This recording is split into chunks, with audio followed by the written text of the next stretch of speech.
And I'm talking about North. No, never mind. Yeah, no, Ignore me. I mean, that's Republicans could add to that. I was getting Montana and North Dakota confused because I don't know. I just was. As the saying goes, nothing is certain except for death and taxes. And sadly, paying taxes doesn't end at retirement. And not having the right retirement plan in place could turn your golden years into a golden opportunity for retirement.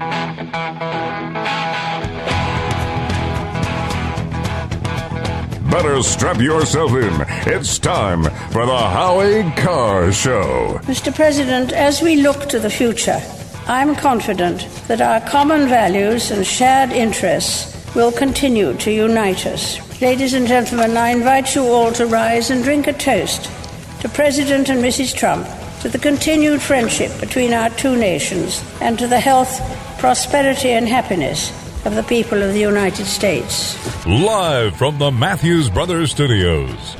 You're talking about the mayor of London. He's done a poor job. Crime is up. A lot of problems. He should be positive, not negative. He's a negative force, not a positive force. And I think he should actually focus on his job. It'd be a lot better if he did that. He could straighten out some of the problems that he has and probably some of the problems that he's caused. Who's your captain? Howie Carr. What do you think of Republicans who say that they may take action to block you imposing those tariffs? Oh, I don't think they will do that. I think if they do, it's foolish. There's nothing more important than borders. I've had tremendous Republican support. I have a 94% approval rating as of this morning in the Republican Party. That's an all-time record. Can you believe that? Isn't that something? I love records. Unchained and unstoppable. If you were voting in Congress right now on impeachment, would you vote to impeach? Yeah, I would. Okay, good. Okay, good. Okay, good. Who do you love?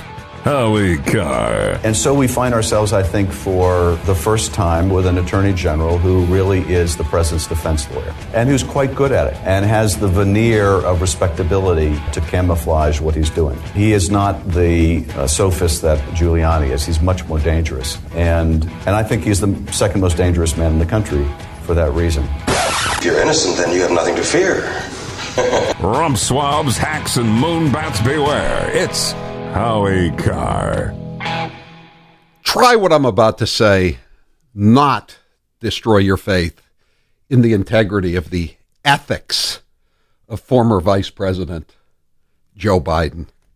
But I hold in my hands here a story from the Daily Caller.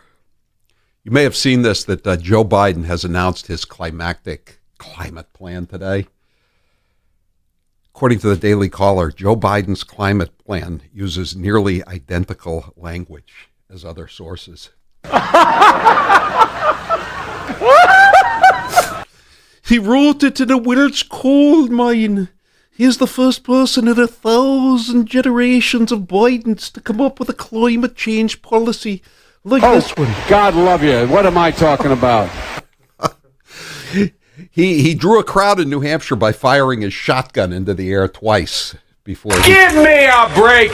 And then he went to a 7-Eleven to buy coffee for all the reporters that were going to show up, and he had to put on an Indian accent because you had like Delaware, you have to put on an Indian accent to go into a Dunkin' Donuts. That's a bunch of malarkey. Yeah. So this is. It's hilarious. He's starting to dip in the polls. Have you noticed this? He was a week, 10 days ago, he was at 38%. Now he's down to 31%. I mean, nobody's really coming up on him. It's just that every day 2 or 3 more of them get into the race. And so they split up that 1-2%. There's like 20 of them that are clustered around between 0.5% of 1% and 1%. But he had to announce it today. This is from the Daily Caller. Former Vice President Joe Biden's climate plan appears to have used nearly identical language from other sources in at least 5 different passages. You know, say what you will about former bartender AOC. She made up all that stuff about the cow farts on her own. I'd never read that anywhere before about people. I'd read about cow flatulence, but I'd never heard anyone talking about actual cow farts until she came up with that language. You know? Nobody ever accused AOC of making stuff up. They've accused her of not knowing anything and of stealing tips from her fellow employees, but nobody's and being scared of a garbage disposal. But nobody's ever accused her of making stuff up or stealing stuff from other people. Like, you know, she knows how. She's not going to steal somebody else's recipe for a silver margarita. You know, she knows how to do that on her own. I suppose in Biden's defense, though, how many different ways can you write the world is going to end if taxes don't go up? Right. I mean, and that is what global warming all comes down to. We can save the world. It's just going to cost you a lot of money. And we're going to have to do something about your lifestyle as opposed to doing something about my lifestyle. My lifestyle won't be changing in the least, except maybe I'll have some more money in my pocket that came out of your pocket. But it's necessary to save the planet. So Josh Nelson, co-director of the environmentalist group Credo Action, highlighted two instances where Biden's campaign used the exact same language as left-wing nonprofits without citations. Left-wing, you know, it's amazing. These left-wing nonprofits, they turn out to be very profitable for the people who are doing well by doing good. It's the weirdest thing. They never get paid in carbon credits either. Yeah, I know the fanciest TV station I ever worked at in my career was a nonprofit, Channel 2. You know, the rest of us when an intern left or someone got whacked, you know, we all had to go down to the local bar and buy our own rounds. At Channel 2, when the intern left after 3 weeks, they'd bring in this incredible spread from the Chinese restaurant, imported beer, imported wines, no screw tops, none of that stuff.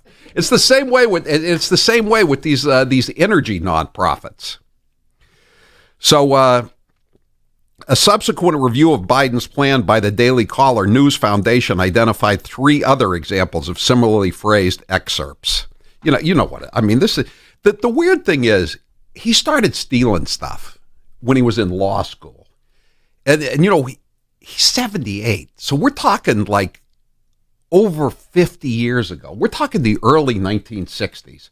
There were no programs around where you could like match stuff up. I mean, you actually had to go out of your way to get caught plagiarizing in those days. I mean, do they sell Cliff Notes now? Probably not. Because I mean, you could still get Cliff Notes. You just can't. I mean, you can't steal anything. No, you can't steal anything. So they're not as Notes. valuable as they used to be when you could just lift whole packages. You used to steal from Cliff Notes. Those are what you get if you don't want to read the Scarlet Letter.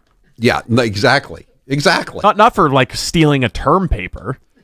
No, but who wants to read a Scarlet Letter?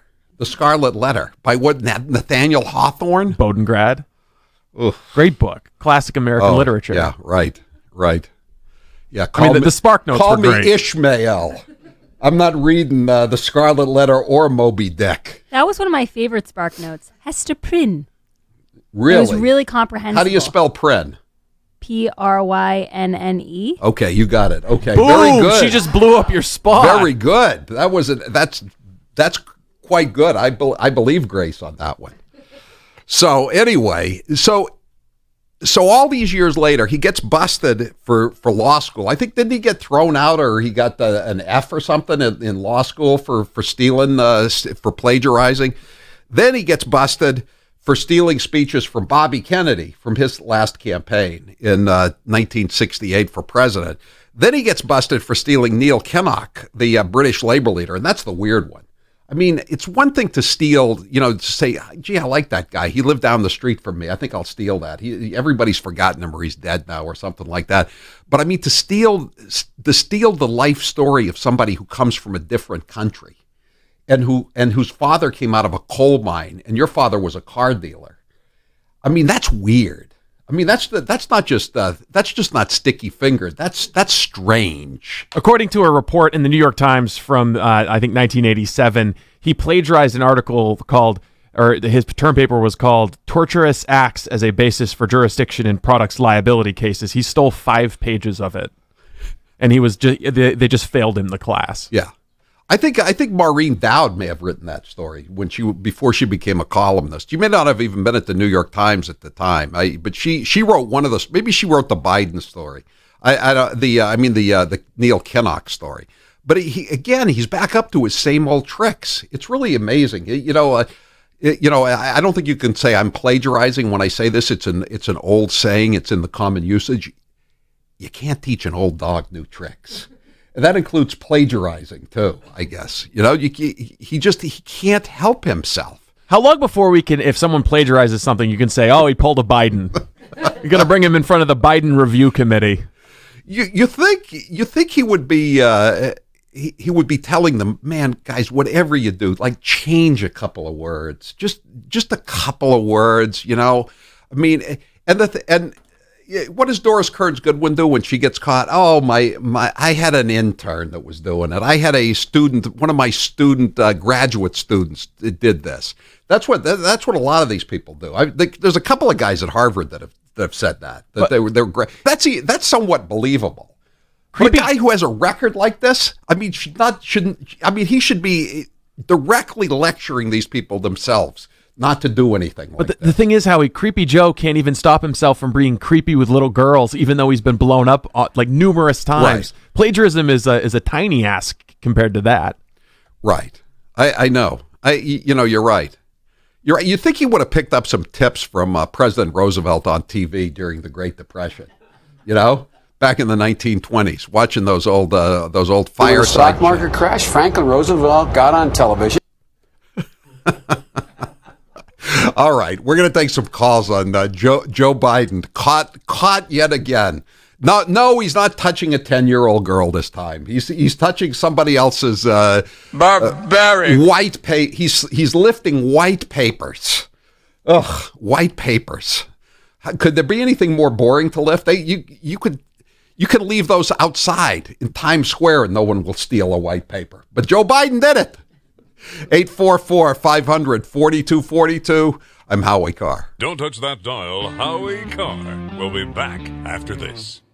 We here at Matthews Brothers love this time of year. Love, love, love it. Why, you might ask? It's hurricane season, baby, and you know what that means. Torrential rains, catastrophic winds, and at least one dire warning a week about the end of the world as we know it from Biff Buffington. If the prognosticators over at whatever government agency is in charge of making these predictions are correct, this hurricane season will be worse than last year's, which of course was going to be worse than the year before's, which was going to be worse than the year before that, and, well, you know where we're going here. Why do we look forward to hurricane season? Simple. It gives us an opportunity to show off our amazing, wicked, awesome Maine-made windows. We routinely build our windows to withstand wind loads in excess of 175 miles an hour, the equivalent of a Cat 5 hurricane. Now, we here in New England rarely see hurricanes, and when we do, they're Category 3 or less. But isn't it nice to know that should Biff Buffington ever get it right, you'll be safe behind our windows. You can see our amazing windows for yourself, but only at Better Lumberyards and Window Professionals or on the web at MatthewsBrothers.com. Matthews Brothers with one T, America's oldest window manufacturer.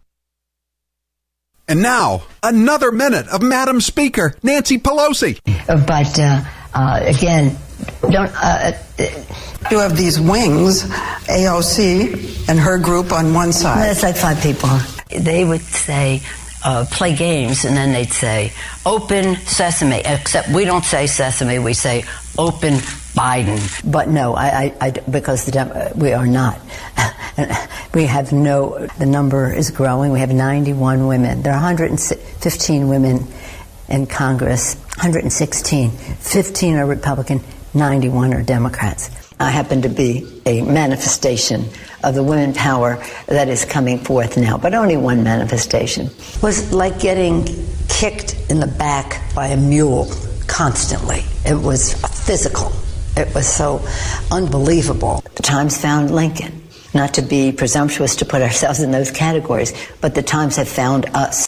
Grace here. There is clean, really clean, and then there is Miele Clean. I thought my house was fine until I got a Miele vacuum. It is such a powerful vacuum that it will get rid of allergens, grit, sand, and dirt you didn't even know was there. Go to gracesvacuum.com or call them at 978-927-8003. That's gracesvacuum.com. I really didn't know that I needed a Miele vacuum, and now that I have one, I don't know how I lived without it. Miele vacuums are now on sale, and Howie Carr listeners will get free shipping. Go to gracesvacuum.com.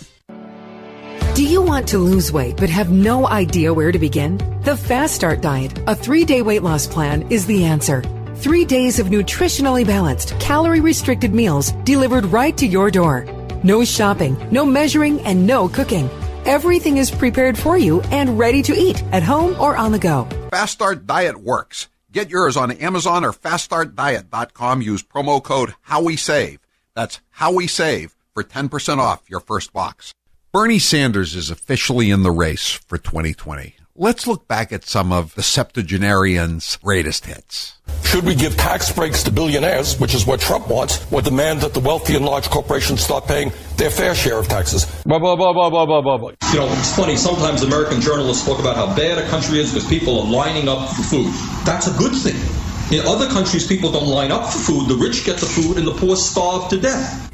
We understand your wife has hired a lawyer to represent her in a possible probe into a land deal that fell apart. This was back when she was president of Burlington College. No, of course, it was not in your when state. she was.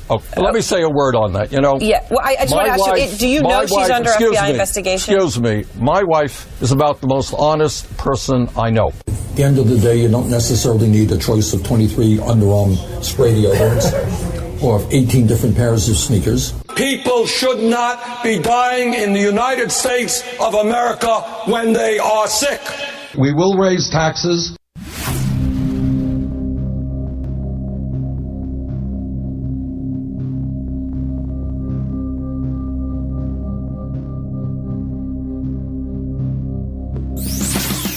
This is Alex from East Bridgewater, Mass. This is Ann in Saco, Maine. This is John Zuko from Hanson, Mass. And this is the Howie Carr Show.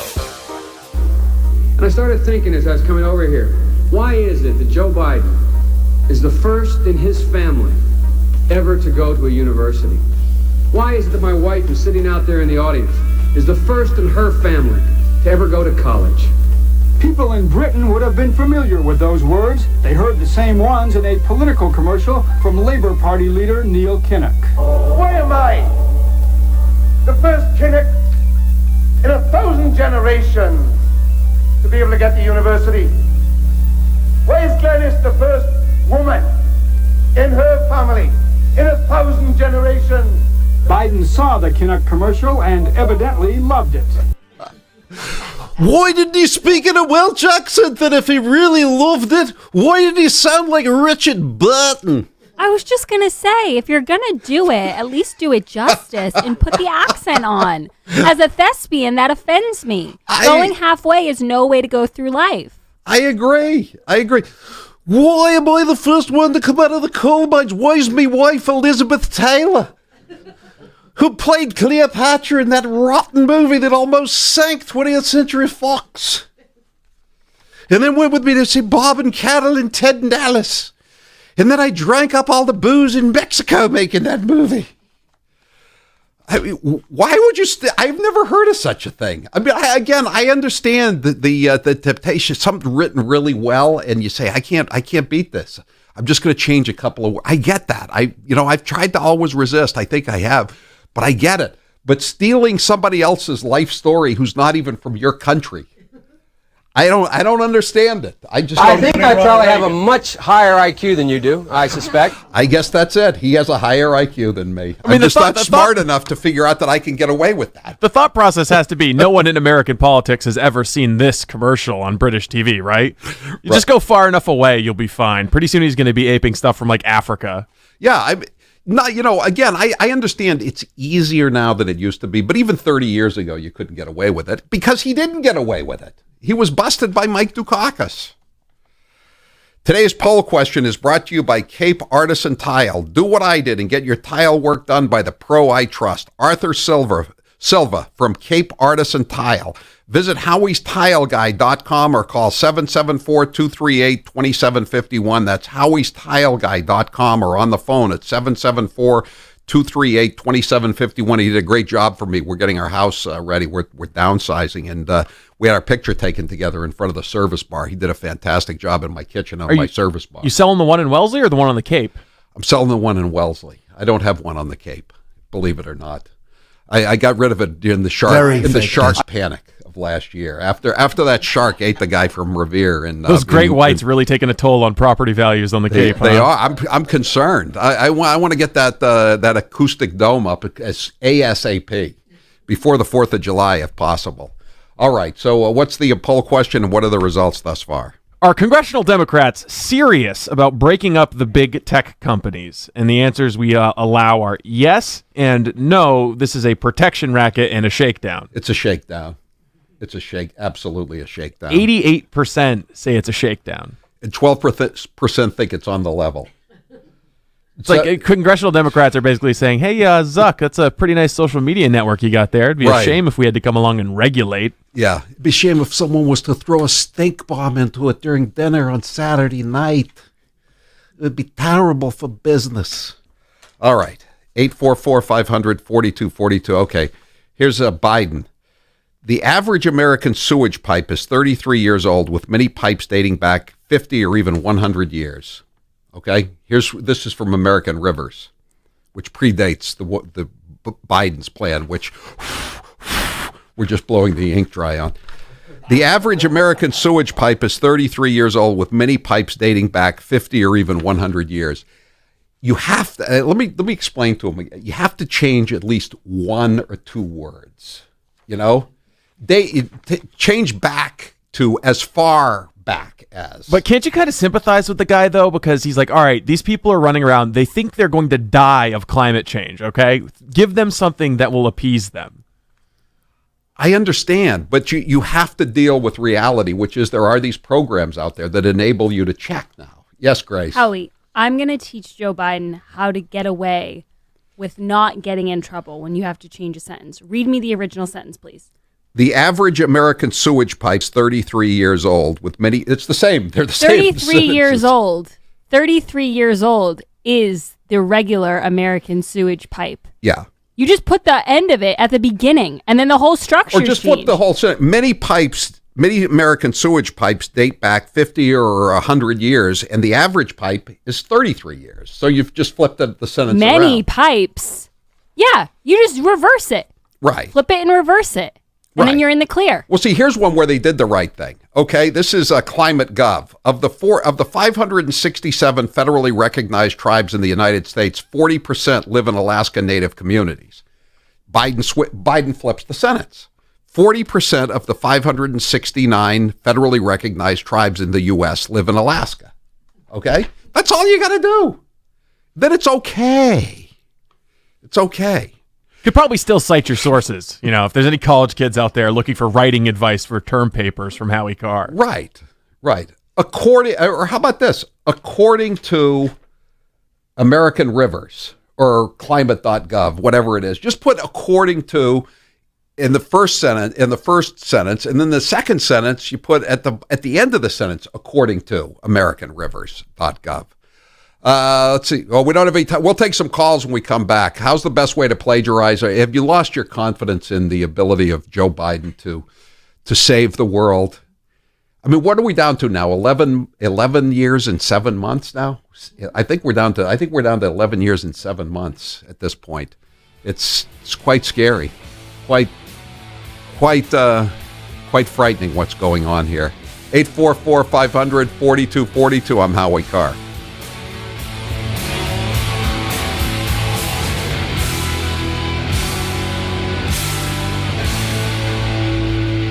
When you have a good security system like SimpliSafe, things just feel different. SimpliSafe keeps working if the power goes out, if the Wi-Fi goes down, even if a burglar smashes your keypad. They have some of the fastest response times in the industry. Plus, there are no contracts, no hidden fees, and prices are fair and honest. Go to simplysafehowie.com to get free shipping on your system and a 60-day money-back guarantee. That's simplysafehowie.com, simplysafehowie.com. While Whitey Bulger was locked up in prison in the 1960s, Buddy McLean was founding what would become the fearsome Winter Hill Gang of Somerville. Buddy McLean was everything Whitey wasn't. Well-liked, charismatic, a family man, good with his fists, and a deadly marksman. Now there's a new book out about the legendary life and times of Buddy McLean. It's called Loved and Feared by Larry Levitt, with photos of Buddy and the gang that you've never seen before. It's Boston true crime like you've never read before. Loved and Feared by Larry Levitt. Now available on Amazon and at local bookstores. Brace yourself, guys. Here is 1 minute of Nancy Pelosi. I myself have always been for lowering the voting age to 16. I think it's really important to capture kids when they're in high school, which was a very amicable conversation. Amiable, I guess you would say, not amicable. That they wanted their voices to be heard. I don't think our colleague is anti-Semitic. I think she has a different experience in the use of words. That's not the total package, but there are some of the major points of discussion, I would hope, from sea to shining sea, because they are not getting paid 163. Was it 163 Republicans voted no. Wisdom from the kitchen of the Willard Hotel, yes, ma'am. The president either doesn't know what he's talking about or doesn't want to know what he's talking about. Yes, boys and girls, it's that very special time of year again when we here at Matthews Brothers celebrate the reemergence of our beloved state bird, defender of the wilderness, Simulium trifasciatum, better known as the Maine black fly. Oh, sure, Alaska has its assassin bug, Texas has its red-headed centipede, and Florida has its saddleback caterpillar. But pound for pound, the black fly is more relentless, more focused, and more annoying to its prey than all of them put together. Occasionally, people will come up to us and say, "Hey, Matthews Brothers, why in the world would you celebrate the return of the black fly?" To which we reply, first, as annoying as black flies are, a healthy population is a sign of good water quality, and that's good for everyone. Second, and more importantly, they give us an opportunity to show our appreciation of the amazing talent of our screeners who provide the first line of defense against you being turned into a tasty snack. Wicked Awesome screens are a simple yet important component of our Wicked Awesome Maine-made windows, which you can see for yourself, but only at better lumberyards and window professionals, or on the web at MatthewsBrothers.com. Matthews Brothers with one T, America's oldest window manufacturer, and may the swarm be with you. Jim Acosta, without a doubt, wins the competition for Trump's least favorite journalist of all time. Let's listen to some of their feistier moments. I'll tell you what, CNN should be ashamed of itself having you working for them. You are a rude, terrible person. You shouldn't be working for CNN. Should I let him have a little bit more? What do you think, Peter?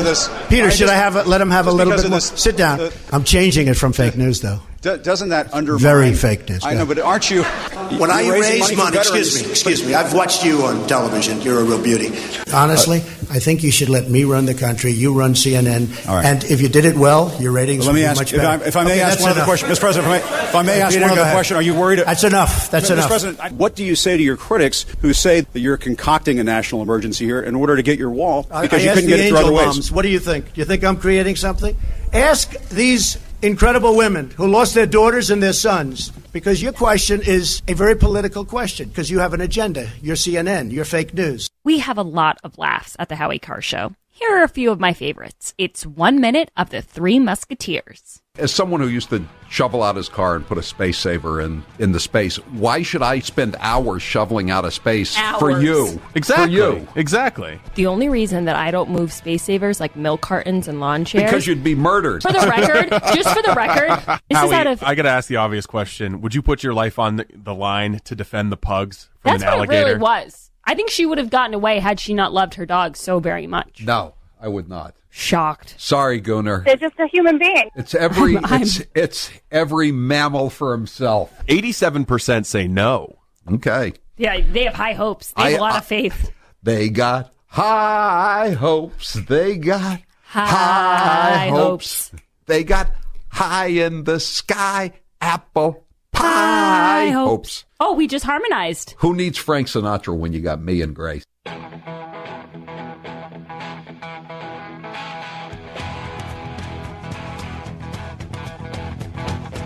Live from the Matthews Brothers Studios. Cannot measure the health of our children, the quality of our education, the joy of their play. This is how it sounded when Robert Kennedy said those words in 1968. Yet the gross national product does not allow for the health of our children, the quality of their education, or the joy of their play. As I was telling Marilyn Monroe, right before I signed that warrant application for J. Edgar Hoover to wiretap bug Martin Luther King because he covered up the L.N. Romash East German spy scandal for my brother. He didn't steal any of that stuff, though, did he? No, he didn't. Jay from Chelsea says Biden got caught listening to and stealing from RFK's speech albums. Just think if the record skipped, would Biden stutter? He probably would. Jay, he probably would. Then one of the texters mentioned something that I'd forgotten all about. During the 2012 campaign, he was running for re-election. During a campaign stop in Athens, Ohio, Vice President Joe Biden said the last time he was in town playing against the Ohio University football team in 1963, he almost got arrested for walking into a girl's dorm. And on October 19th, 1963, and we beat you, Bobcats, 29-12. Now, wait a minute now. I mean, number one, given his record even in 2012, did he really want to be talking about almost being arrested in a girls' dorm? I mean, it wasn't an elementary school; it was a college dorm, so maybe it was okay. But Joe Biden did not play football at the University of Delaware in any of his years there. I mean, he 61, 60. In those days, you only played the 3 years, sophomore through senior, but he didn't play football.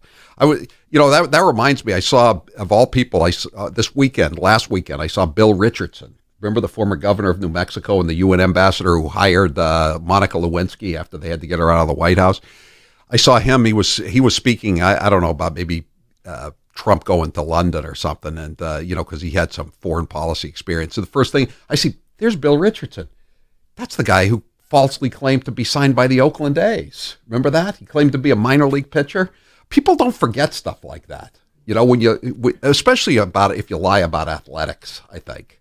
Plagiarism is, stealing this stuff is just funny more than anything else. But stealing a military record is really bad, and stealing an athletic record is it's like secondary to that, I think.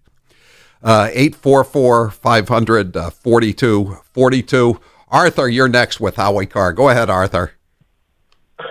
Thanks, Howie. You know something? We finally got a gauge to see, how far dumb this country has gone.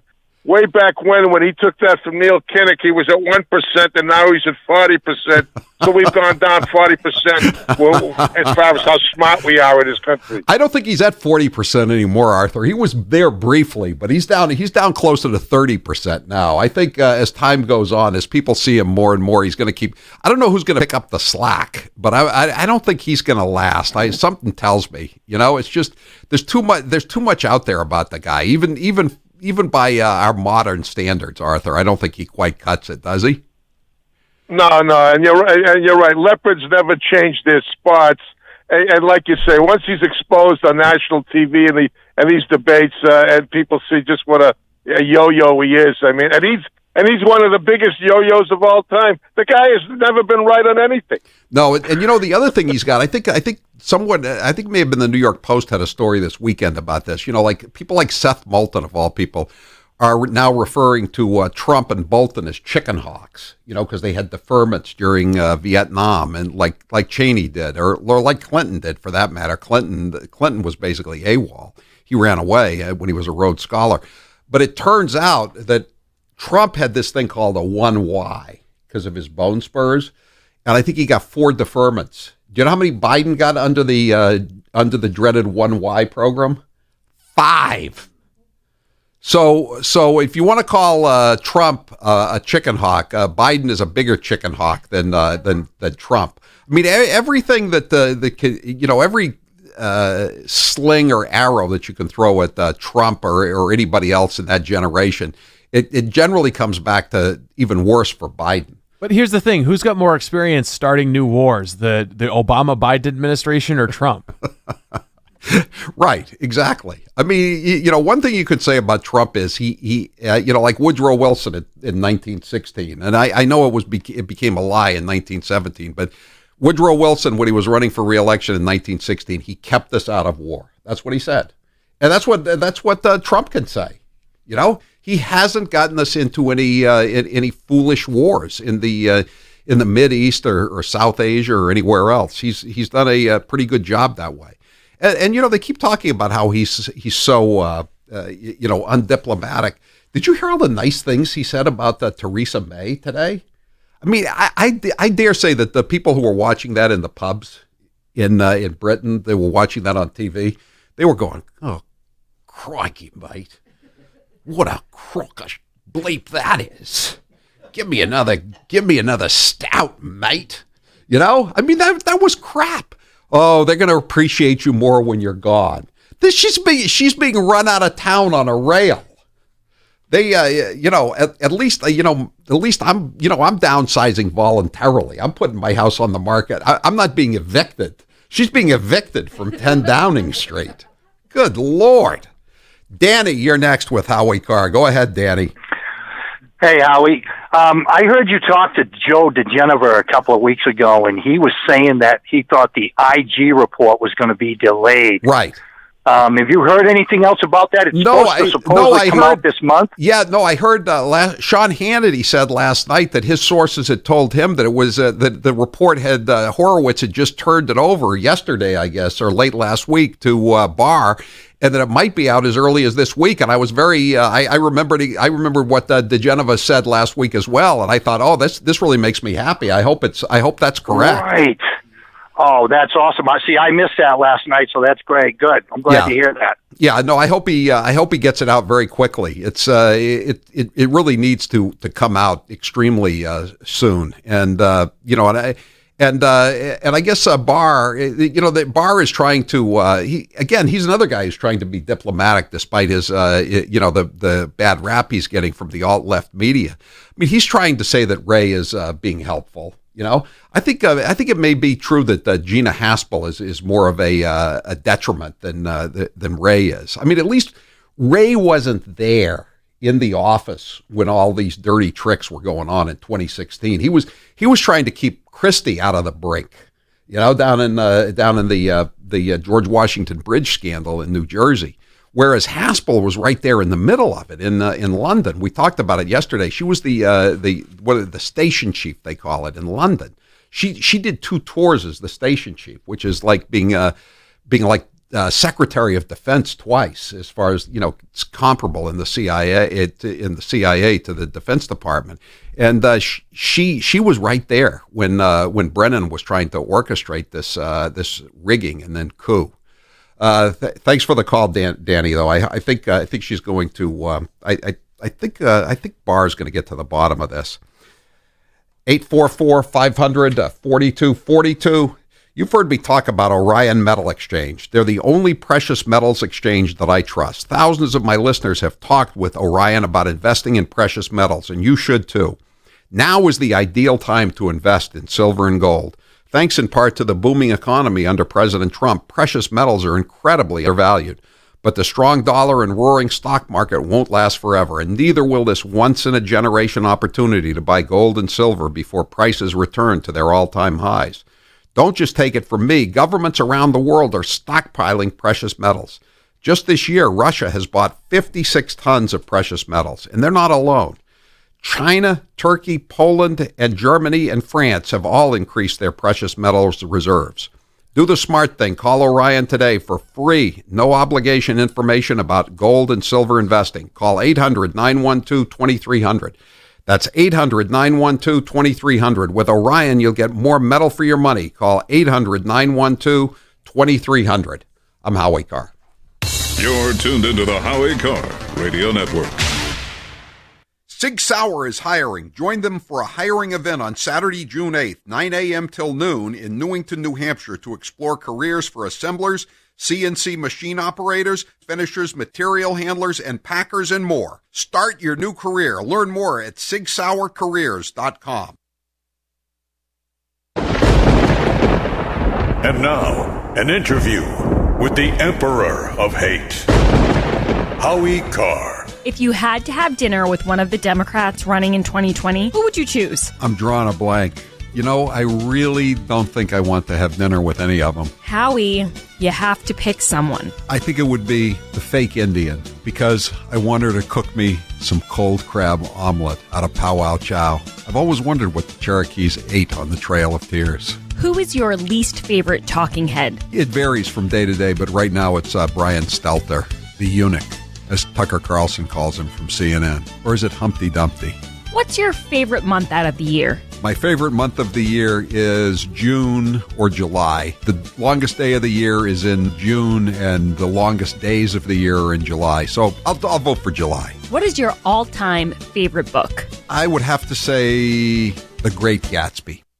We here at Matthews Brothers love this time of year. Love, love, love it. Why, you might ask? It's hurricane season, baby, and you know what that means. Torrential rains, catastrophic winds, and at least one dire warning a week about the end of the world as we know it from Biff Buffington. If the prognosticators over at whatever government agency is in charge of making these predictions are correct, this hurricane season will be worse than last year's, which of course was going to be worse than the year before's, which was going to be worse than the year before that, and, well, you know where we're going here. Why do we look forward to hurricane season? Simple. It gives us an opportunity to show off our amazing, wicked, awesome Maine-made windows. We routinely build our windows to withstand wind loads in excess of 175 miles an hour, the equivalent of a Cat 5 hurricane. Now, we here in New England rarely see hurricanes, and when we do, they're Category 3 or less. But isn't it nice to know that should Biff Buffington ever get it right, you'll be safe behind our windows. You can see our amazing windows for yourself, but only at Better Lumber Yards and Window Professionals, or on the web at MatthewsBrothers.com. Matthews Brothers with one T, America's oldest window manufacturer.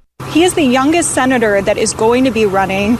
In his video, he also mentioned he's the only senator that lives in the inner city, and he's an unmarried vegan. So a lot of very unique qualities Cory Booker brings to the table, Kate. Now, I appreciate the comments of my colleagues. This is about the closest I'll probably ever have in my life to an I am Spartacus moment. I am Spartacus. I am Spartacus. Joey, you like movies about gladiators? Have you ever had an LGBTQ law clerk? I've not been a judge, so I don't have any law clerks. Someone working for you.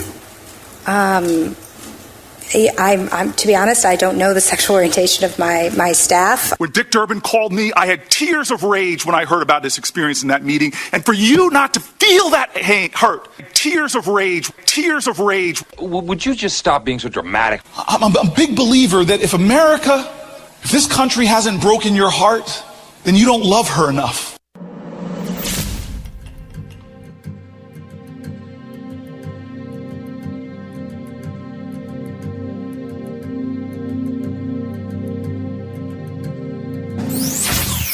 Hi, this is Val from Longmeadow, Mass. Hi, this is Tony and Pietra from Haverhill, Massachusetts. This is Murney in Fairfax County, Virginia, and this is the Howie Carr Show.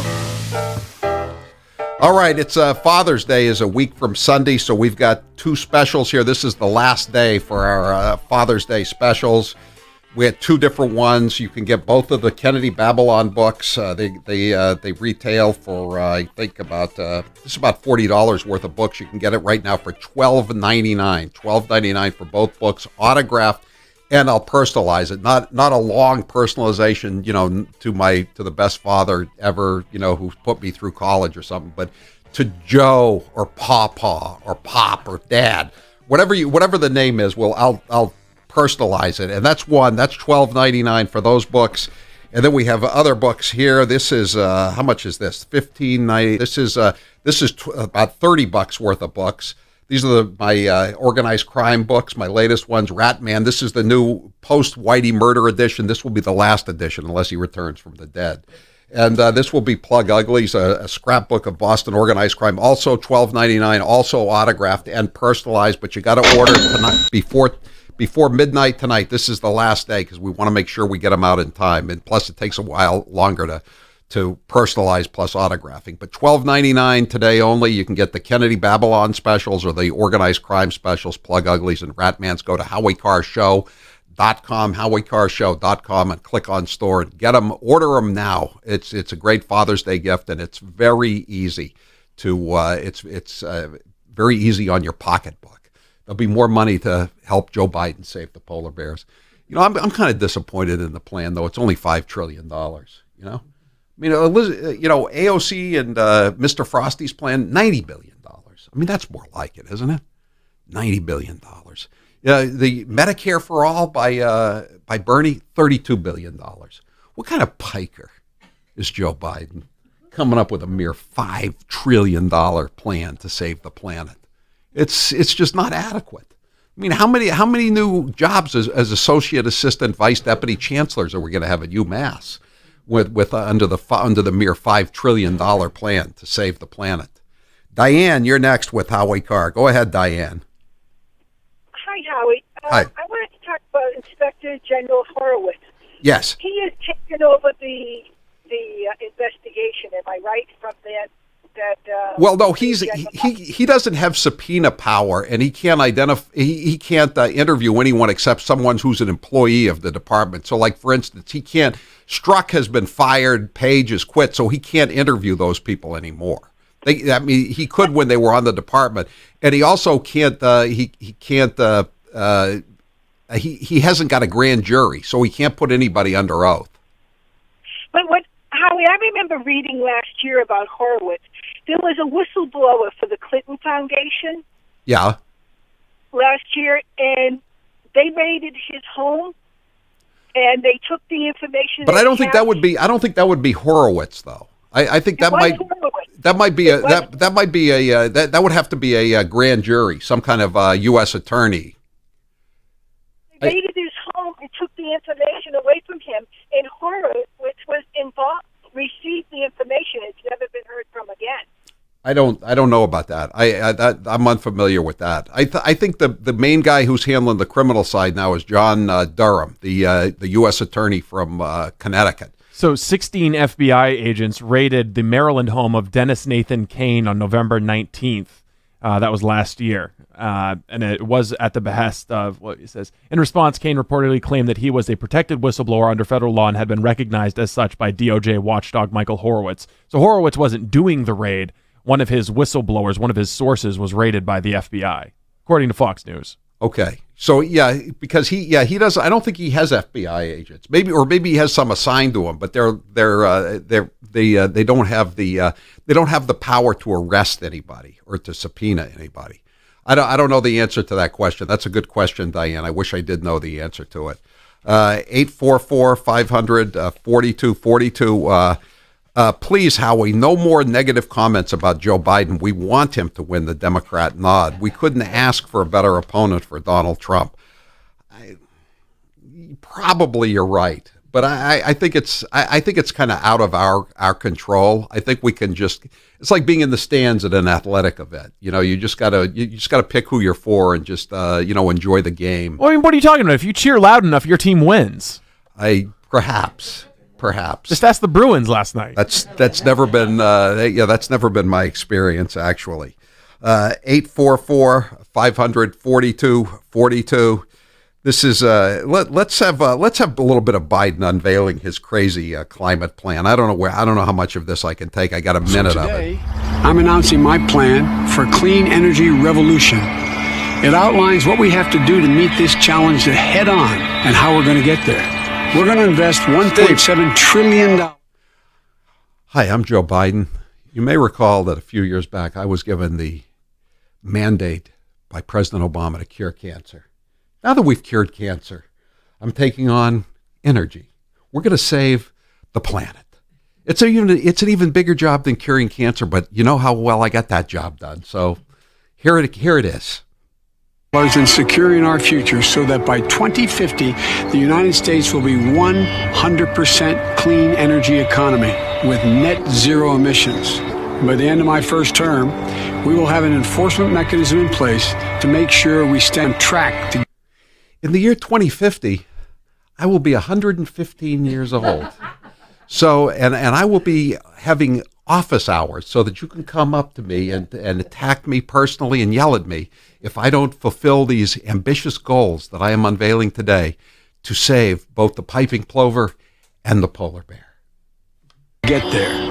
We're going to make record-breaking investments in research and development in zero-carbon technologies so that America is the engine of the world's clean energy economy, exporting cutting-edge equipment stamped Made in the USA to help other nations reduce emissions and mitigate and adapt. This initiative will create more than 10 million new good-paying jobs all across the clean economy in the United States of America. It's an enormous opportunity. We'll hold polluters accountable for the damage. Why didn't we ever think of this before? Clean up the environment and provide 10 million new jobs with a zero-carbon technology. I was vice president for 8 years, and we never did any of this crap. You may remember that my boss said that he was going to lower the sea levels. Have you noticed any of that going on? No, I read a story recently in the Wall Street Journal how they're building new houses at the beach on stilts. But now we're really going to do it because I'm a really smart guy, And I stole this plan right out of some great magazines like Vox and Climate.gov and American Rivers.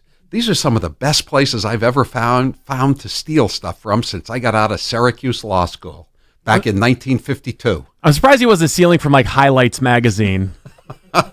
Boy's Life. Go ahead. They've caused, particularly in low-income communities and communities of color, not only due to climate change, but the pollution they are pumping into the air that is breathed and the water that is drunk in those communities. The pollution they are pumping into the air. They. Now, Mr. Biden, I generally take commercial airliners. How about you? So who pumps more pollution into the air? Those of us who don't fly private jets, or those of us like yourself who do? They are producing all this pollution. That's good to know. They are doing it. Trillions of dollars. There's never any talk about how we're going to pay for it. Because it's don't you understand, it's not a tax. Didn't you hear him? It's an investment in the future. It's an investment in the future. That's not, there's no more. What do you mean there's no more? Damn it. I was taking notes on this. We're gonna have a pop quiz next hour about this. 844-500-4242. I'm Howie Carr.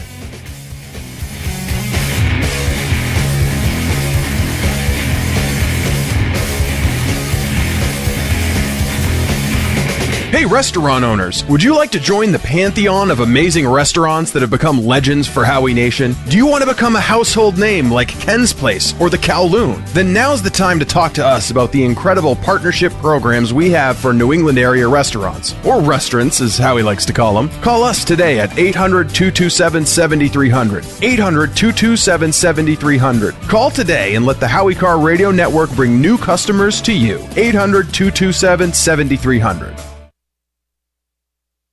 And now, another minute of Madam Speaker Nancy Pelosi. But again, don't.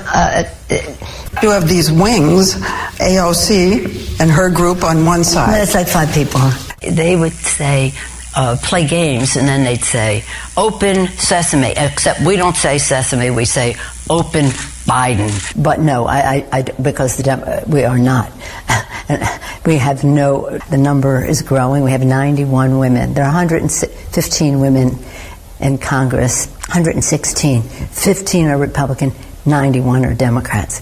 I happen to be a manifestation of the women power that is coming forth now, but only one manifestation. It was like getting kicked in the back by a mule constantly. It was physical. It was so unbelievable. The Times found Lincoln. Not to be presumptuous to put ourselves in those categories, but the Times have found us. And now, another minute of Madam Speaker Nancy Pelosi. But again, don't. You have these wings, AOC and her group on one side. That's like 5 people. They would say, play games, and then they'd say, open sesame. Except we don't say sesame, we say open Biden. But no, because we are not. We have the number is growing. We have 91 women. There are 115 women in Congress, 116. 15 are Republican, 91 are Democrats. I happen to be a manifestation of the women power that is coming forth now, but only one manifestation. It was like getting kicked in the back by a mule constantly. It was physical. It was so unbelievable. The Times found Lincoln. Not to be presumptuous to put ourselves in those categories, but the Times have found us.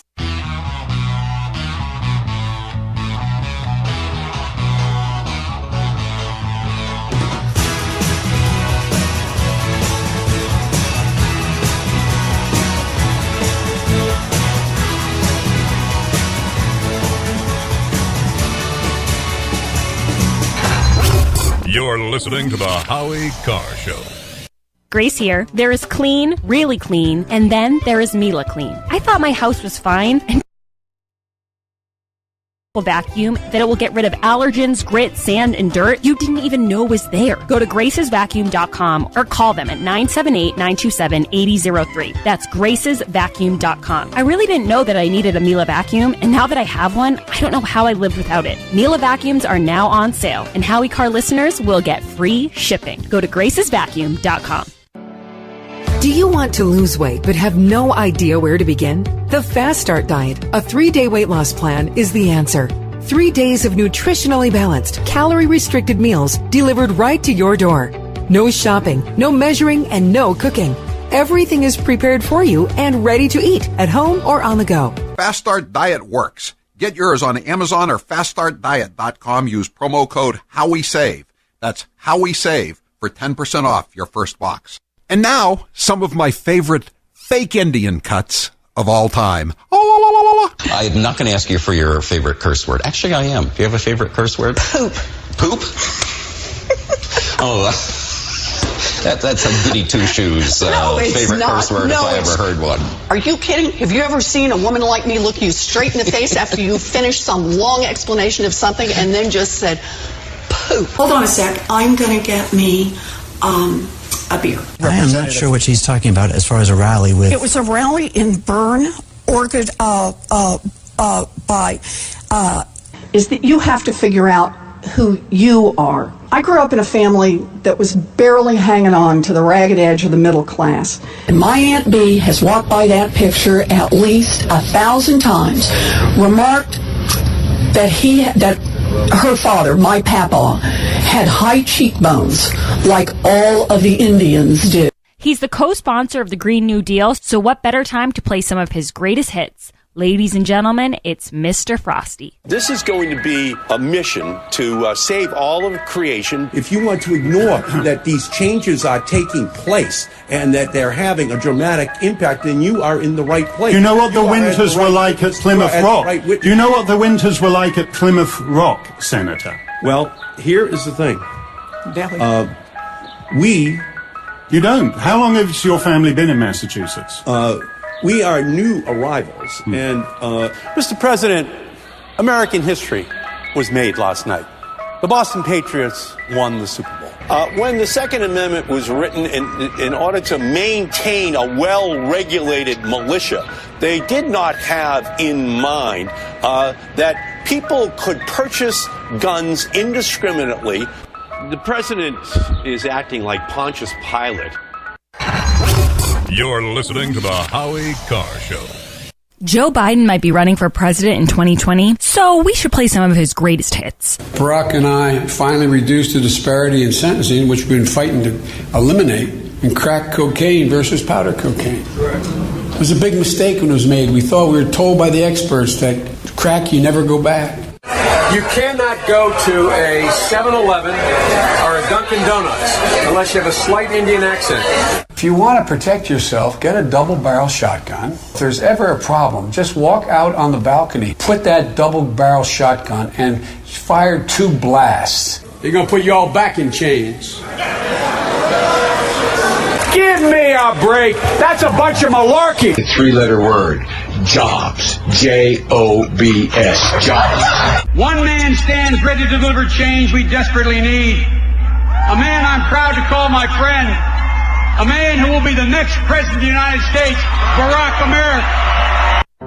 Everybody here at Matthews Brothers is pleased as punch that spring is finally in the air, especially since summer will be here in a week or so. Why are we so happy? Simple. Warm weather brings out golf and baseball, 2 sports that have the potential to do significant damage to windows. What parent hasn't watched with pride as their Munchkin's perfectly struck baseball flies down the street, followed closely by a discernible thud, precipitating 36 little feet running in all directions? And who hasn't watched as a beautiful drive fades ever so slightly over the trees, only to be followed by the satisfying sound of shattering glass? Now, it's not that we here at Matthews Brothers are wishing damage to our friends and neighbors' property. Not at all. We're just saying that if Junior swings for the bleachers and misses, or good old Wally can't keep his head down and hits, then your pals at Matthews Brothers stand by at the ready with our custom-built, wicked awesome Maine-made windows. You can beat the summer rush and see them all for yourself, but only at better lumberyards and window professionals, or on the web at MatthewsBrothers.com. Matthews Brothers with 1 T. America's oldest window manufacturer. We have a lot of laughs at the Howie Carr Show. Here are a few of my favorites. It's 1 minute of the Three Musketeers. As someone who used to shovel out his car and put a space saver in the space, why should I spend hours shoveling out a space for you? Exactly. For you. Exactly. The only reason that I don't move space savers like milk cartons and lawn chairs... Because you'd be murdered. For the record, just for the record, this Howie, is out of... I got to ask the obvious question. Would you put your life on the line to defend the pugs from That's an alligator? what it really was. I think she would have gotten away had she not loved her dog so very much. No, I would not. Shocked. Sorry, Gunnar. They're just a human being. It's every mammal for himself. 87% say no. Okay. Yeah, they have high hopes. They have a lot of faith. They got high hopes. They got high hopes. They got high in the sky apple pie hopes. Oh, we just harmonized. Who needs Frank Sinatra when you got me and Grace?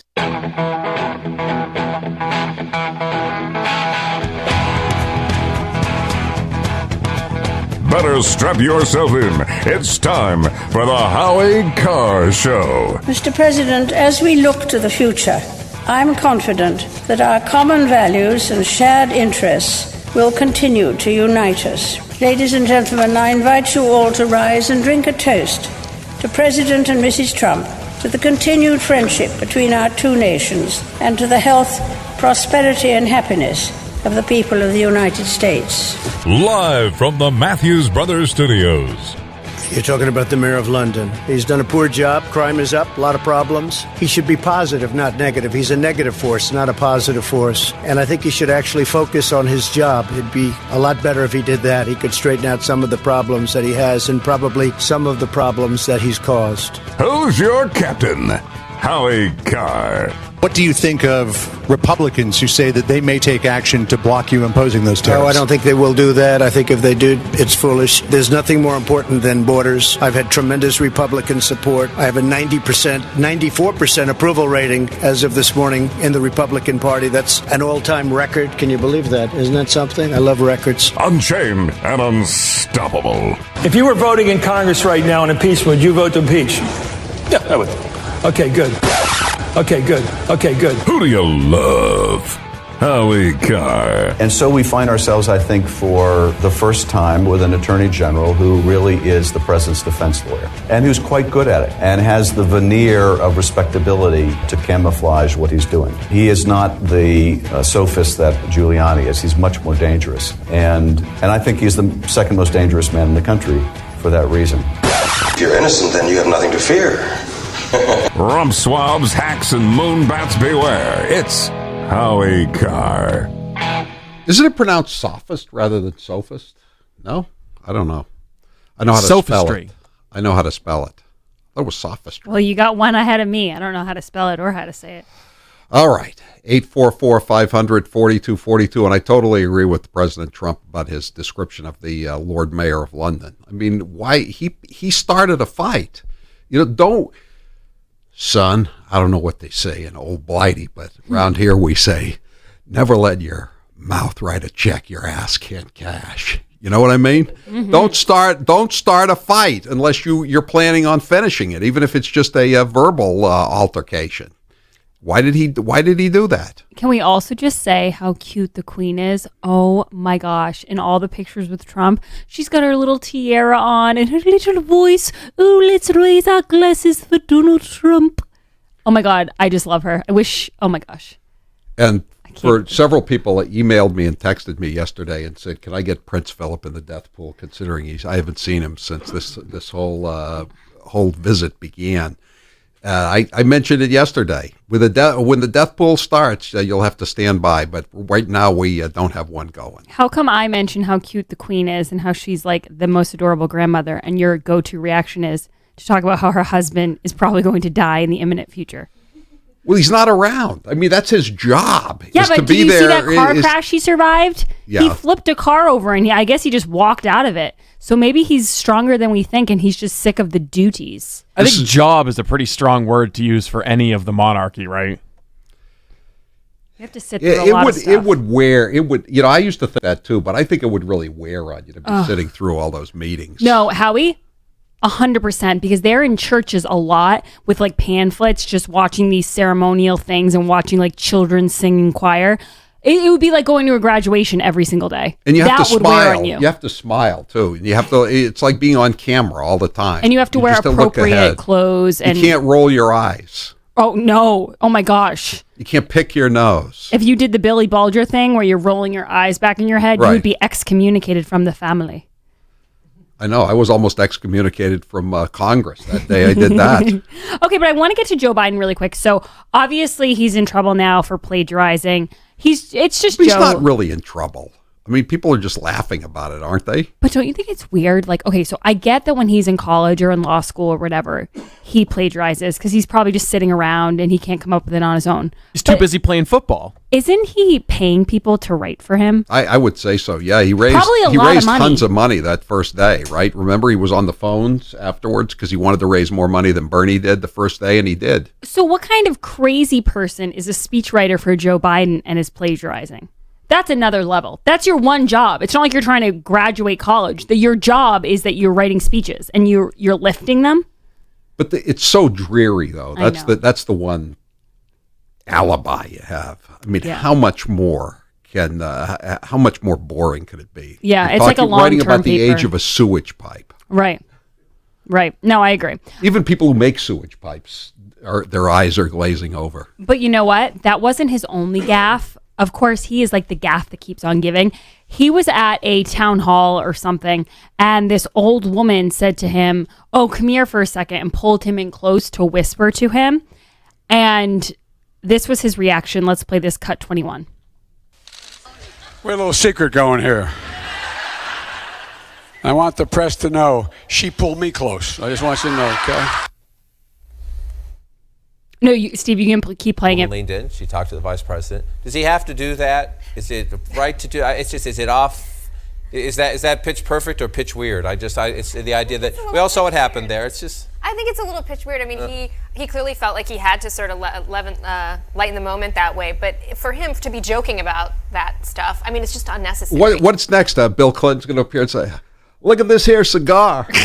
She didn't give it to me. I didn't bring this here cigar to this meeting." Right. In some ways, though, it might be his best strategy to try and like make it into a joke and make it lighter than it really is. I think the people at the town halls laugh at it because they're kind of they're already Joe Biden fans. But for the feminist liberals who are watching, they do not think it's funny. I don't think it's that funny. I mean, do feminist liberals think anything's funny? That's probably true. In other news, Mayor Pete had a town hall with Chris Matthews. Someone's saying that there's a difference between the mayor and the Lord Mayor of London. Now, is there a Lord Mayor of South Bend? It's kind of like the chancellor and the provost. Really? They're all overpaid, and you don't know what any of them it's do. like here in Massachusetts, I think the sheriff, the high sheriff of Suffolk and Middlesex, but I don't think you're the high sheriff of Worcester or Essex. I don't know how that works. If it's a Commonwealth realm, you're the Lord Mayor. The Lord Mayor. Are you knighted for that? No, I think that's Sir. Oh, Sir. Okay. Paul McCartney's a knight, you know. Is he a knight? Is he a knight in shining armor? He is indeed. So Mayor Pete was on with Chris Matthews on MSNBC, and I don't know, it was like pretty good. I guess he did an okay job. He doesn't come off as one of the crazy deranged ones.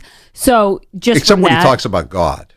He does. He gets down. He gets into the theology a little too much for me. But I want to stick with this Joe Biden groping thing because they brought up Al Franken, who's another member of the Me Too. The whole thing. Yeah, and he got bagged by Gillibrand of all people. Yeah. After she campaigned with Mr. Cigar, Mr. President Cigar. So Mayor Pete was basically asked, was that the right move by Democrats? And listen to his response. This cut 16. Al Franken, should he have been pushed to resign from the U.S. Senate by the Democratic caucus, his fellow caucus members? I think it was his decision to make, but I think the way that we basically held him to a higher standard than the GOP does their people has been used against us. Do you think he should have been pushed to leave? Again, it was his decision. I think that. But I'm not asking about his decision. Should the other members of the Democratic caucus in the Senate, starting at the top, Chuck Schumer down, and the other people that pushed him to get out, they put a lot of pressure on him to leave. Were they right or wrong? Well, I think it's not a bad thing that we hold ourselves to a higher standard. Were they right to do that, to push him out of the Senate? Because they did. I would not have applied that pressure at that time before we knew more. Yeah, but I don't. You know, he's trying to weasel out of it, and I don't blame him. I would have done the same thing in that case. But I mean, what is this higher standard? Did they hold Bill Clinton to a higher standard? Did they hold Ted Kennedy to a higher standard, or Jack Kennedy to a higher standard? Actually, Howie, if someone wants to know what you're referring to about the Kennedys, where should they go? Do you like that transition? That's guys? nice. So, guys, we actually have a very special Father's Day sale. Today is the last day. It was a 2-day sale, and it has 2 options. So if you're the kind of dad who likes gangsters and Whitey Bulger and organized crime, you want to go with the Plug Uglies Rat Man option. The organized crime special. And if you like $12.99 for both books by me, Rat Man and Plug Uglies. They're about organized crime in Boston. $12.99, and I will personalize them and autograph them. And if you like gossip and scandal and scumbags, Kennedy Babylon 1 and 2 is your second option. Like Howie said, he will personalize it $12.99 to dad, to grandpapa. Maybe Elizabeth Warren will write one to her papa or her peepaw or whatever he's called. So yeah, those are your options. Go to HowieCarr.com, click store to get your deal. Howie, when we get back, I want to talk about CNN and their ratings dip. They've dipped further? Yeah, I know you wouldn't think it was possible, but yeah, they were. further. I thought they were already below whale excrement. Yeah, well, apparently there's something even further than below whale excrement. Whale excrement in what is the Marianas Trench? That's the deepest part of the ocean, right? Well, Rachel Maddow is very familiar with that part of the ocean right now. Oh, okay. All right. We'll be back in just a moment. I'm Howie Carr. You're listening to the Howie Carr Radio Network. This half hour is brought to you by the story of Buddy McLean, called Loved and Feared by Larry Levitt, now available on Amazon and at local bookstores. Yes, boys and girls, it's that very special time of year again when we here at Matthews Brothers celebrate the reemergence of our beloved state bird, defender of the wilderness, Simulium trifasciatum, better known as the Maine black fly. Oh, sure, Alaska has its assassin bug, Texas has its red-headed centipede, and Florida has its saddleback caterpillar. But pound for pound, the black fly is more relentless, more focused, and more annoying to its prey than all of them put together. Occasionally, people will come up to us and say, "Hey, Matthews Brothers, why in the world would you celebrate the return of the black fly?" To which we reply, first, as annoying as black flies are, a healthy population is a sign of good water quality, and that's good for everyone. Second, and more importantly, they give us an opportunity to show our appreciation of the amazing talent of our screeners who provide the first line of defense against you being turned into a tasty snack. Wicked Awesome screens are a simple yet important component of our Wicked Awesome Maine-made windows, which you can see for yourself, but only at better lumberyards and window professionals, or on the web at MatthewsBrothers.com. Matthews Brothers with one T, America's oldest window manufacturer, and may the swarm be with you. And now, a minute of wisdom from Alexandria Ocasio-Cortez. Millennials and people and Gen Z and all these folks that come after us are looking up, and we're like, the world is going to end in 12 years if we don't address climate change. And your biggest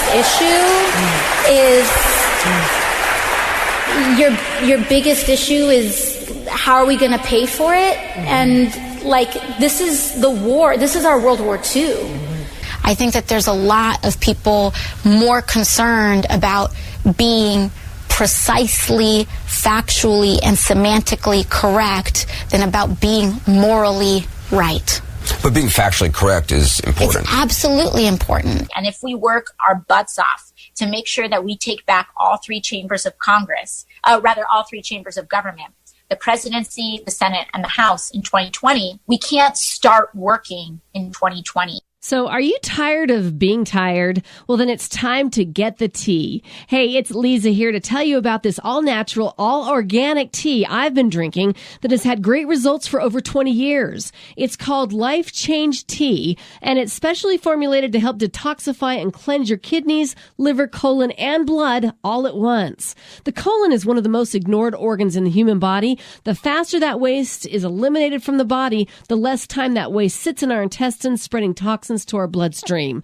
This tea helps cleanse chemicals caused by outside intruders from our entire digestive system. And get this, weight loss can be a side effect. And with continued use of the tea, you can experience clearer, healthier, younger looking skin, increased energy, and a happier outlook on life. So if you're tired of being tired, get the Life Change Tea at getthetea.com. That's getthetea.com. And like me, you'll be glad you did. And now, 1 minute of Nancy Pelosi. It is a bill that is much needed for our farmers and ranchers. I think there are only 47 votes against it in the House of Representatives. The American people should know the source of it. Again, we are engaged in the UN continuing resolution, Homeland Security. I'm not sure. No, I haven't spoken to him since he called the other day, which was a very amicable conversation. Amiable, I guess you would say, not amicable. And I talked to Chuck last night to say, we haven't had an answer. There are other things that are going on that are newsworthy, and I think you'd have more viewers or readers if people address concerns that people have. The list goes on about the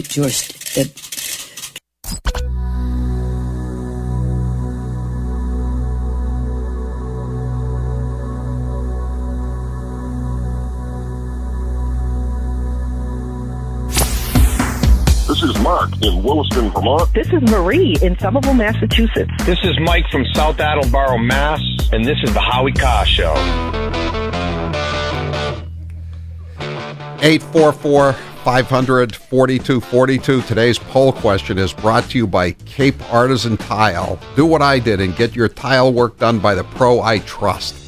Arthur Silva from Cape Artisan Tile. Visit howiestyleguy.com or call 774-238-2751. That's howiestyleguy.com or on the phone at 774-238-2751. So a texter just says, there's a picture of Carr with his hands on the shoulder of an uncomfortable-looking man in a kitchen with no explanation, and the poll question adds space. Who is that? That's the guy in my kitchen. He just redid the tiles. The house, the broker saw it today. Prepare to be dazzled, as the ad copy says, as we downsize the house. But anyway, go to Arthur's Cape Artisan Tile, 774-238-2751. And if you vote in the poll, you'll see the picture. So, Steve, what's the poll question? What are the results thus far? Are congressional Democrats serious about breaking up the big tech companies? No, they're not. It's a shakedown. Yeah, right now, 90.5% say it's a protection racket / shakedown. And it's also an attempt to, the Justice Department may be slightly more serious about it than the House Democrats. So the House Democrats are going to try to get ahead of them. That's the only thing.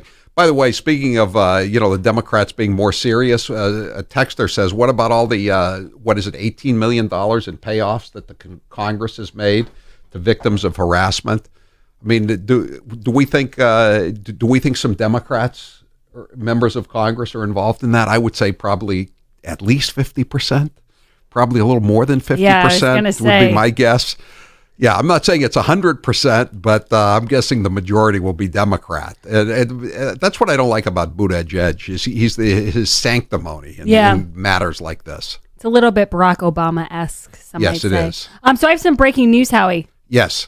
Do you remember former Broward County Sheriff Deputy Scott Peterson? Yes, I do. He got a pension, right? Like $100,000 a year, I think. For those of you who don't remember, he was in charge at when the Stoneham Douglas High School shooting happened and 17 kids were killed, or 17 people. He was the coward of Broward, right? Yes. Well, he has been arrested after the 15-month investigation into his actions during the shooting.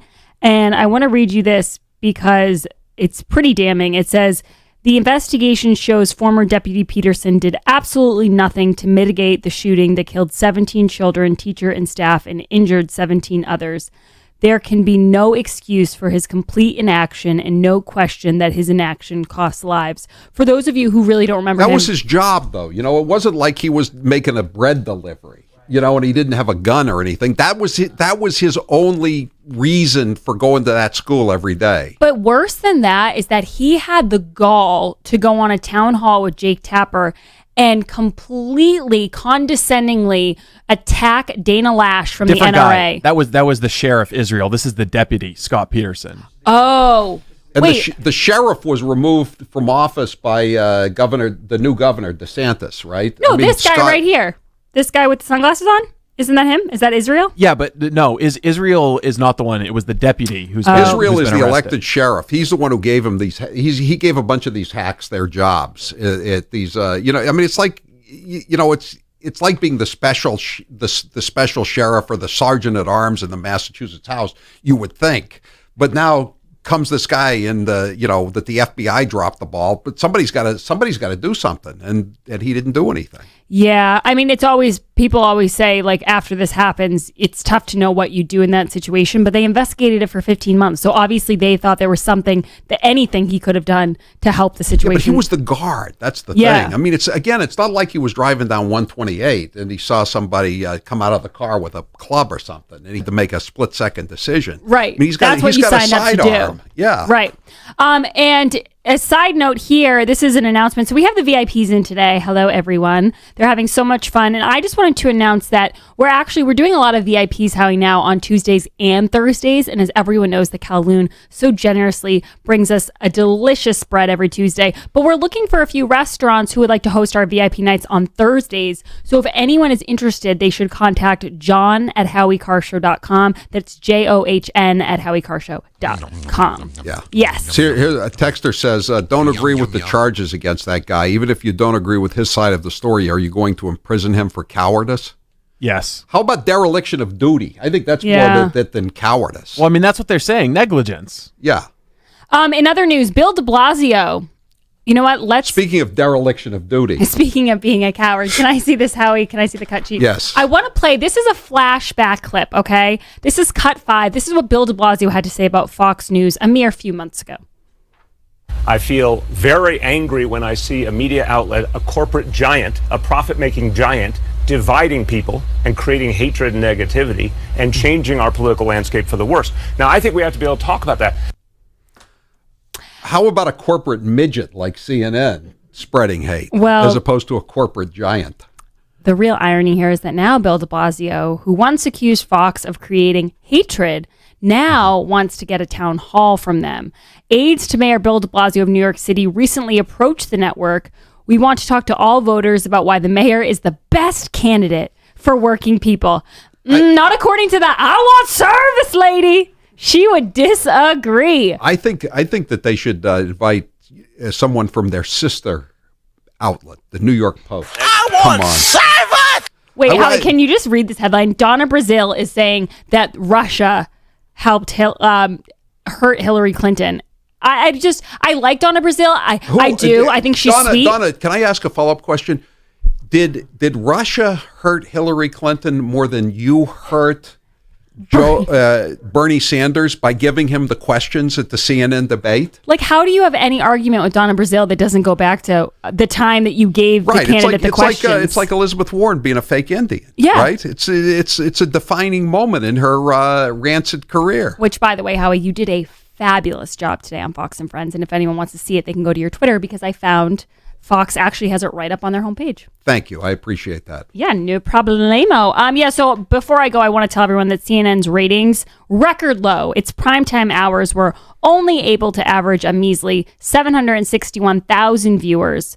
This is CNN.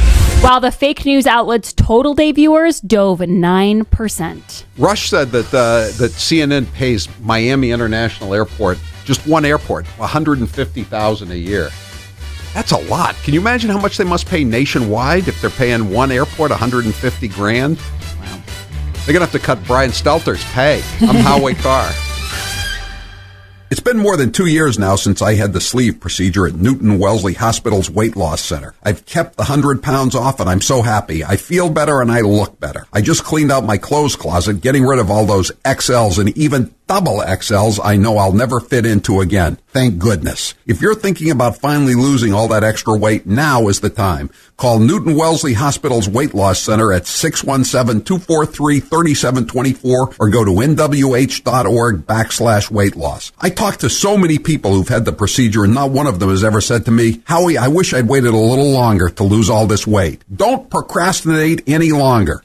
Make 2019 the year you get your health back. Call 617-243-3724 or go to nwh.org/weight loss. Don't procrastinate any longer. Whatever your age, whatever your gender, do it. Call 617-243-3724 or go to nwh.org/weight loss.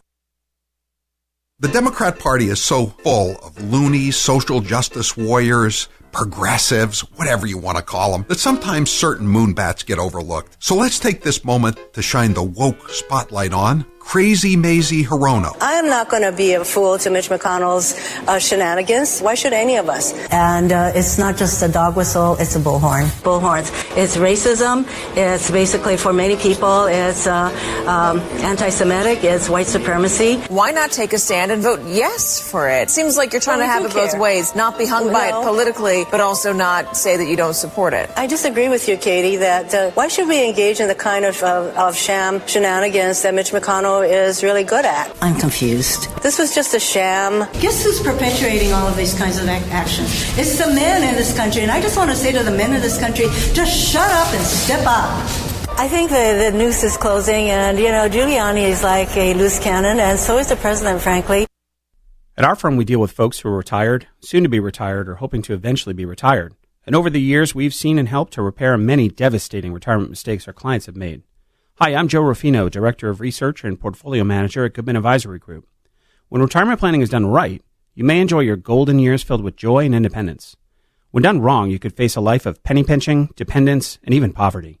That's why the Goodman Advisory Group is offering a free report entitled Common and Avoidable Mistakes That Can Devastate Your Retirement. In this free report, you'll learn how to help avoid becoming broke in your golden years. More importantly, you'll learn what you could do now to avoid that fate. Call now for your free, no-obligation report. Call 800-267-6500. That's 800-267-6500. 800-267-6500. Securities offered through LPL Financial. Member FINRA SIPC. Investment advice offered through Goodman Advisory Group, LLC, a registered investment advisor separate from LPL Financial. Brace yourself, guys. Here is 1 minute of Nancy Pelosi. I myself have always been for lowering the voting age to 16. I think it's really important to capture kids when they're in high school, which was a very amicable conversation. Amiable, I guess you would say, not amicable. That they wanted their voices to be heard. I don't think our colleague is anti-Semitic. I think she has a different experience in the use of words. That's not the total package, but there are some of the major points of discussion, I would hope, from sea to shining sea, because they are not getting paid 163. Was it 163 Republicans voted no? Wisdom from the kitchen of the Willard Hotel, yes, ma'am. The president either doesn't know what he's talking about or doesn't want to know what he's talking about. And now it's time for some presidential facts with Steve Robinson. George Washington was unanimously elected president by the Electoral College in the first two national elections. Talk about landslides. George Washington proclaimed November 26 a day of thanksgiving. He fasted while visiting debtors in prison, but provided them with food and beer. John Adams was the first president to reside in the Executive Mansion. Theodore Roosevelt was the first president to call it the White House. Following the Boston Massacre in 1770, no one wanted to represent British soldiers accused of murdering 5 colonists, so John Adams did. Thomas Jefferson spoke French, Greek, Italian, and German. He also claimed to have taught himself Spanish on a 19-day trip to France using only a grammar guide and a copy of Don Quixote. In 1860, Abraham Lincoln's campaign slogan was, "Vote yourself a farm," a reference to the Republican Party's support for the Homestead Act.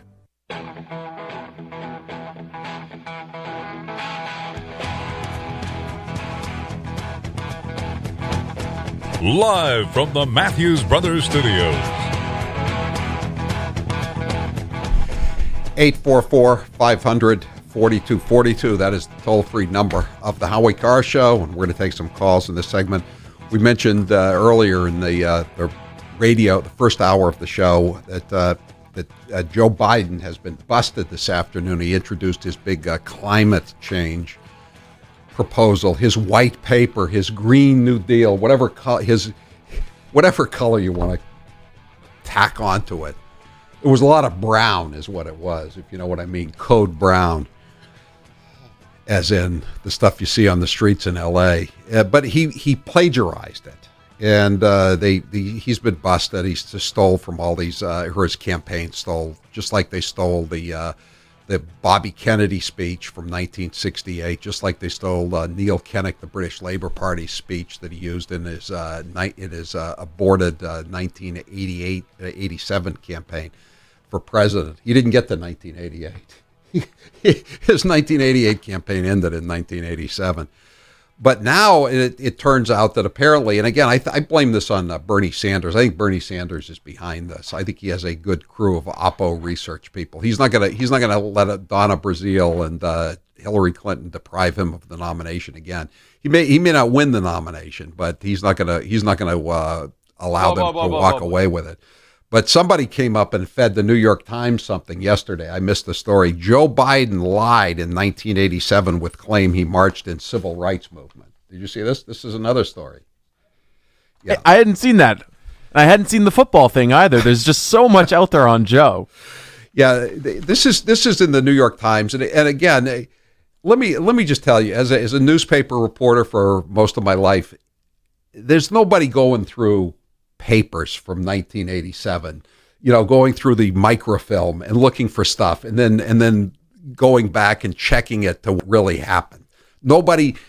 People call you up and they give you stuff, just like the Dukakis campaign gave the stuff to the Des Moines Register about the British Labour Party speech in 1987, which we know for a fact.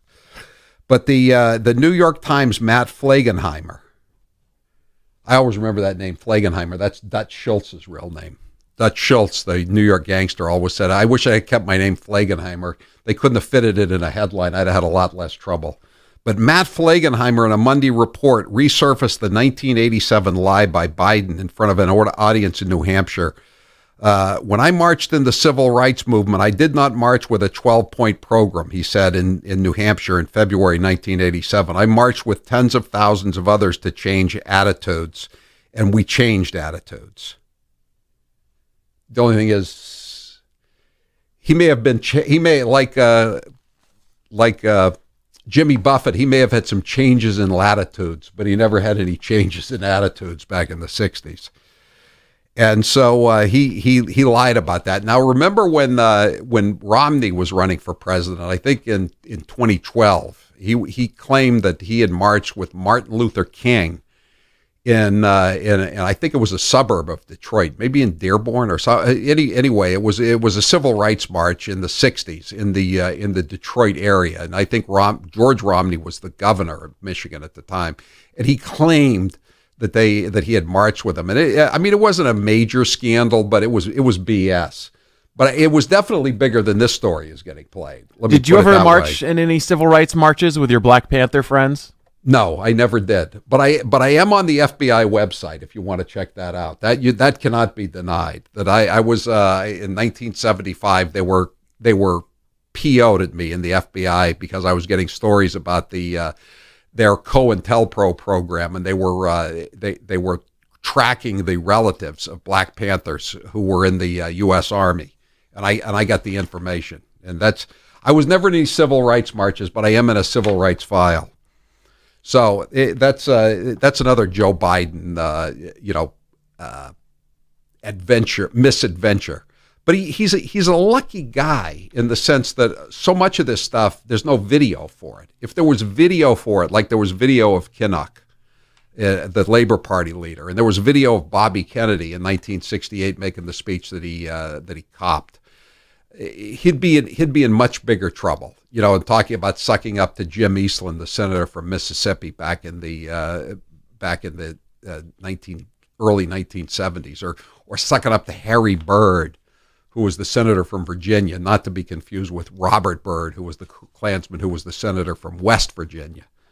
But a lot of this stuff predates heavy video, so he's going to be able to avoid getting called out on a lot of it. 844-500-4242. Meanwhile, National Public Radio, it's National Panhandler Radio, as another talk show host calls him, NPR, has fact-checked Donald Trump. I guess this didn't rise to the occasion of a Glenn Kessler Washington Post for Pinocchio fact check. Sadiq Khan, the mayor of London, he's the one who called Trump a fascist a couple of days ago before he flew into town on Air Force One. And so Trump responded by saying that he's a worse mayor than de Blasio. The only difference is Khan is only half of de Blasio's size. So NPR actually did a fact check and said Sadiq Khan is 5'6" and de Blasio is 6'5". So he's only 9 inches shorter there, or I don't know what would it be, 11 inches. He's 11 inches shorter than de Blasio. He's not half his size. If he were half his size, he'd be 3 feet 3 inches or 2.5 inches high. He'd be even shorter than Billy Bulger, but he's really Billy Bulger's side. So this is what your tax dollars are going for on public radio, to fact check whether the mayor of London is half the size of Mayor de Blasio. Marcel, you're next with Howie Carr. Go ahead, Marcel. Hey, I figured since everybody was talking about Sleepy Joe's Green New Deal that somebody should point out that the Trump China tariffs have actually probably will do more for green than anybody else is going to get done, because what they want to do is change our country, which only puts out a little bit of emissions. Right, and we've reduced our emissions dramatically over the last 25 years or so. Yes, but you'll never get China to do it. And here with the tariffs, we are going to be cutting China back on all the crap they produce, hence cutting back on their emissions. I didn't know that. Trump has given us a Green New Deal that, he didn't even have to sell. Well, they'll say that Trump has reduced economic development in China, so more people are fleeing to the cities, and they're polluting those rivers like the Yangtze that dump all the plastic straws and produce all the pollution. I mean, I guarantee you, Marcel, he's not going to get credit for anything like that. He never gets credit for anything like that. He only gets blame. 844-500-4242. Speaking of which, the blame that he gets, there was that event in San Francisco. I think it was MoveOn.org. That's where all the Democrats were. That's where Delaney and Hickenlooper, the also ran Democrat candidates, spoke not so glowingly of socialism, and they were booed roundly. Well, there was a demonstrator, a squirrely-looking hippie animal rights demonstrator with long beard, long hair in a bun, and blue jeans, leapt onto the stage. This was over the weekend, on Saturday, in San Francisco, and he grabbed the mic from Kamala Harris before being shuffled away by security. So on MSNBC, do you know who was blamed for this hippie going on stage and grabbing the mic from Kamala Harris? Oh, I mean, everything's President Trump's fault these days. Yeah. Ex-Obama campaign aide Corinne Jean-Pierre. She's a senior advisor to MoveOn.org.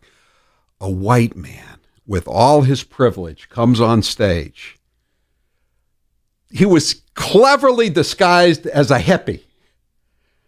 And he's got that hippie privilege. And steps into our personal space. It is something women in general have to deal with every day, and that's a conversation we need to have. We're having it right now. It's Trump's fault that a hippie went on stage and grabbed the mic from Kamala Harris. This is the time we live in, she continued. I want to be clear, racism, sexism, misogyny, all of that, homophobia, xenophobia, we connected it to Donald Trump. But it existed before Donald Trump. It did? I thought it all started in 2015 or 2016. And what he has done, he has, exasperated it in his own self-interest and to move his political whatever he wants out of it, including the presidency, clearly. And it's something we have lived with for so long. As the writer says, in other words, the animal rights crazy was jeopardizing Roe v. Wade on top of everything else. You think about the fight with abortion rights that's happening, how women could potentially be losing their right to what they want to do with their body. You think about that, Charlottesville, what happened, what this president said. You think about all the stuff that's happened with the LGBTQ community, the Muslim community, the immigrant community. It's a scary time. And, they have folks on the front lines, marginalized communities who are really, really scared. Wow. Think of it if it had been wearing a three-piece suit and a tie. And it had a haircut. Think how scared they would have been then. As it was, he was disguised as a hippie, and he frightened them. He almost put an end to their MoveOn.org conference. Daryl, you're next with Howie Carr. Go ahead, Daryl. What I wanted to talk about is everybody's comparing Trump's impeachment to Clinton. Yes. Clinton was impeached for Whitewater. But both guys that were supposed to speak before Whitewater the special counsel was appointed to investigate Whitewater, but then he inherited the civil deposition perjury because he was already in place, and so they said we don't want to appoint another special counsel. You can just they went to the judge, and the judge said you can take over the Lewinsky investigation. Right, and just like in this here Padaxa. Hacking into his computer.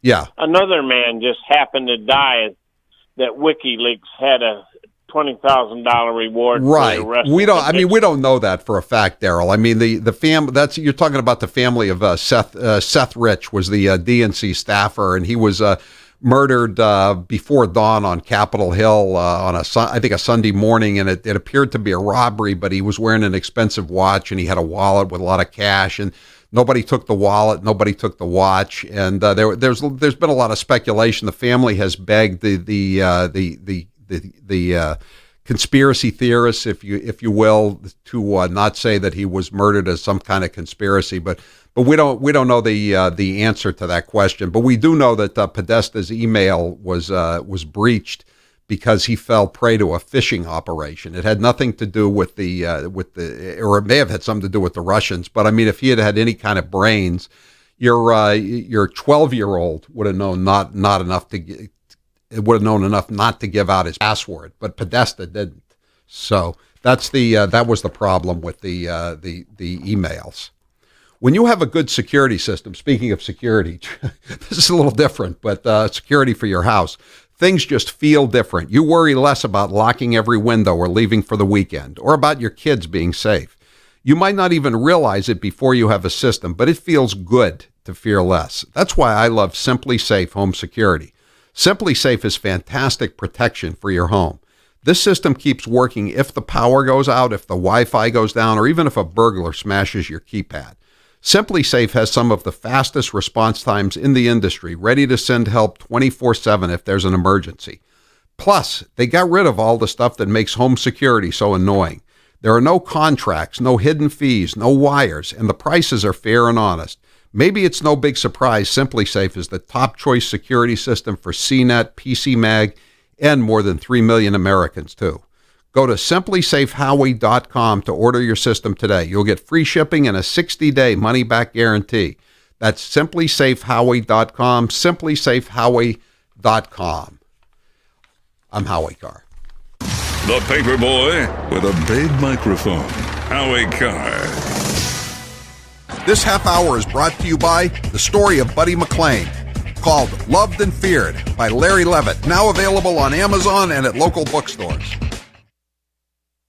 The Democrat Party is so full of loonies, social justice warriors, progressives, whatever you want to call them, that sometimes certain moonbats get overlooked. So let's take this moment to shine the woke spotlight on Eric Swalwell. You tweeted in support of a proposal of a Biden-Swalwell ticket. Yeah, or Swalwell-Biden, Wolf. I'm open to entertaining both variations. The president has a fixer. Innocent people don't have fixers. Which part of it hasn't been proved factual? Well, Christopher Steele himself said it was not a finished work product, and everyone who analyzed it said.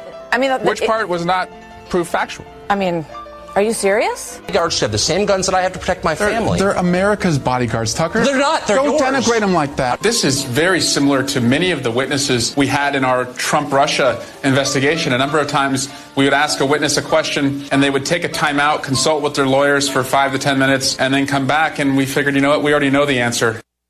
Grace here. There is clean, really clean, and then there is Miele Clean. I thought my house was fine until I got a Miele vacuum. It is such a powerful vacuum that it will get rid of allergens, grit, sand, and dirt you didn't even know was there. Go to gracesvacuum.com or call them at 978-927-8003. That's gracesvacuum.com. I really didn't know that I needed a Miele vacuum, and now that I have one, I don't know how I lived without it. Miele vacuums are now on sale, and Howie Carr listeners will get free shipping. Go to gracesvacuum.com. Do you want to lose weight but have no idea where to begin? The Fast Start Diet, a 3-day weight loss plan, is the answer. 3 days of nutritionally balanced, calorie-restricted meals delivered right to your door. No shopping, no measuring, and no cooking. Everything is prepared for you and ready to eat at home or on the go. Fast Start Diet works. Get yours on Amazon or faststartdiet.com. Use promo code HowieSave. That's HowieSave for 10% off your first box. The Moonbats always say Donald Trump isn't very bright. But what about Barack Hussein Obama? Let's listen to some of his greatest hits. I've now been in 57 states. I think one left to go. I don't know what the term is in Austrian. The Cambridge police acted stupidly. And there has never been any man or woman more qualified for this office than Hillary Clinton. There are neighborhoods around the country where it is easier for a 12 or 13-year-old to purchase a gun and cheaper than it is for them to get a book. I believe in the Second Amendment. It's there written on the paper. If we fall for, a bunch of okey doke. A few months ago, when you were asked what's the biggest geopolitical threat facing America, you said Russia, not Al Qaeda. You said Russia. In the 1980s are now calling to ask for their foreign policy back.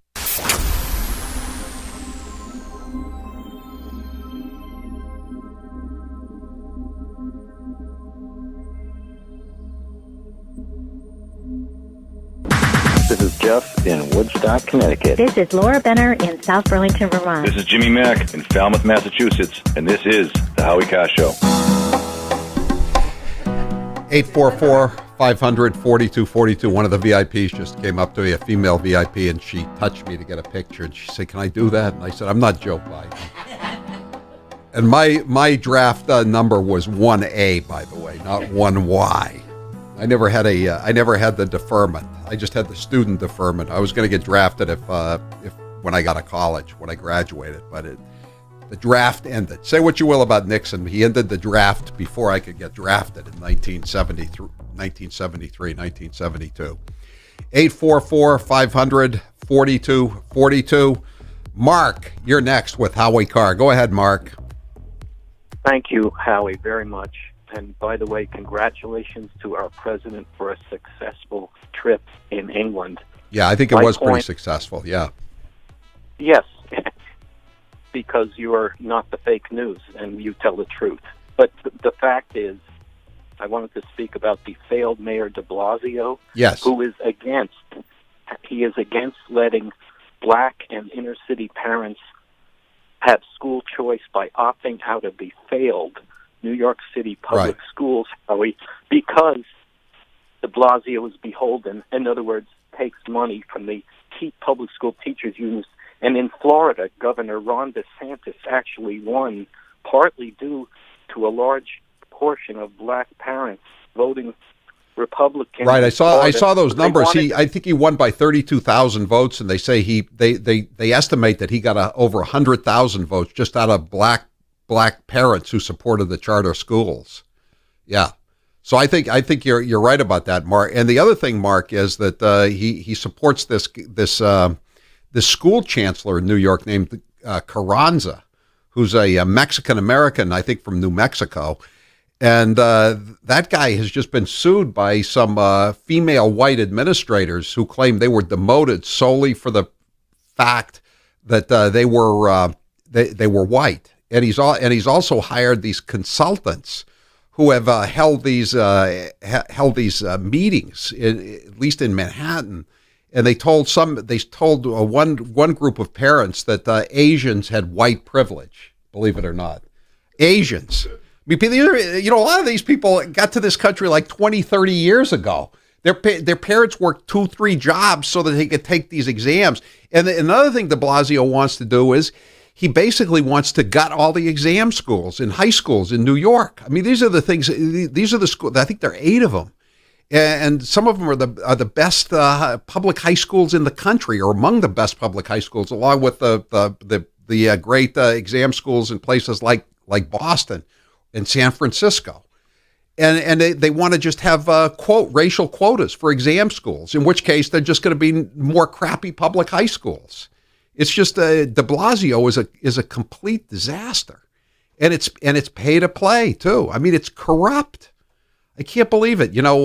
This guy Cyrus Vance, the district attorney of Manhattan, the guy that's trying to put Manafort in Staten Island, Rikers Island. And, just to basically squeeze him, the former campaign manager for Donald Trump, he won't prosecute de Blasio on any of this campaign corruption stuff, just like he wouldn't prosecute Harvey Weinstein on his sleazy behavior, his sexual harassment. And this is what happens when you have a one-party state. Thanks for the call, Mark. Ruth, you're next with Howie Carr. Go ahead, Ruth. Hi, Howie. Love your show. Thanks. I just was thinking about all of the CRAP that the Democrats get by with. Remember when Romney was running against Big Ears? Yes, against Obama, and yeah. Right. I call him Big Ears. And he made so much fun of Romney for saying that Russia was the most our chief geopolitical adversary, yes. Right. And then they brought out the whole deal that Romney did not pay his taxes. Right, that was a lie from Harry Reid. Harry Reid claimed he'd picked up the phone and somebody had told him this. And then he later basically admitted he was lying about it. And then remember, too, he was involved in some prank in prep school, and they made it out like he was a homophobe. Are you looking for a pre-owned car? Well, before you go to the dealership where you'll be pounced on by pushy salespeople, give the Car Guys a try. I'm Bill Papageorge, and my job is to make finding the perfect used car as easy as possible. That means I do all of the tough legwork for you. Once I figure out what you want out of a car, I go find it. I've been in this business for a long time, and I know what to look out for. I won't bring you a car unless I know it will meet or exceed your expectations. So give me a call at 800-300-4600. That is 800-300-4600. While Whitey Bulger was locked up in prison in the 1960s, Buddy McLean was founding what would become the fearsome Winter Hill Gang of Somerville. Buddy McLean was everything Whitey wasn't. Well-liked, charismatic, a family man, good with his fists, and a deadly marksman. Now there's a new book out about the legendary life and times of Buddy McLean. It's called Loved and Feared by Larry Levitt, with photos of Buddy and the gang that you've never seen before. It's Boston true crime like you've never read before. Loved and Feared by Larry Levitt. Now available on Amazon and at local bookstores. There are plenty of differences between Trump and the Democrats running for 2020, but the main one is Trump's pretty funny. Take a listen. What advice would you give to the 25-year-old Donald Trump knowing what you know today? Don't run for president. I'm not a drinker. I can honestly say I never had a beer in my life, okay? It's one of my only good traits. I don't drink. Whenever they're looking for something good, I say, I never had a glass of alcohol. I've never had alcohol. Can you imagine if I had? What a mess I'd be. I'd be the world's worst. Other countries, big countries, India and others, we had to pay because they considered them a growing country. They were a growing country. I said, what are we? Are we allowed to grow too? Okay? Now, are we allowed to grow? I try like hell to hide that bald spot, folks. I work harder. Doesn't look bad. Hey, we're hanging in. I should have saved the Pocahontas thing for another year. Because I've destroyed her political career, and now I won't get a chance to run against her, and I would have loved it. I don't want to knock out all of the good stuff and end up with somebody that's actually got talent. That would be terrible. And now, an interview with the Emperor of Hate, Howie Carr. Whether it's Kennedy Babylon 1 or 2, which chapter was your favorite to write? I think my favorite chapters, plural, would be the chapters about O'Barr, the famous 1991 rape trial of William Kennedy Smith. Because I was there at the trial, and I knew the town of Palm Beach, and I knew all the bars that they were getting wasted in. I knew the mansion comfortably numb by the sea, and it was just a great thing. And when I went to Mass, I get to sit behind him at St. Edward's every Sunday. Have you ever been confronted by a moonbat in real life? Yeah, I mean, over and over again at book signings, people come up to me and say I'm a hate monger. Both Kennedy Babylon 1 and 2 have amazing caricatures. Which one's your favorite? I think my favorite caricature was of Joe Kennedy. When the caricature came back, I said, it's only lacking one thing. You need a swastika armband.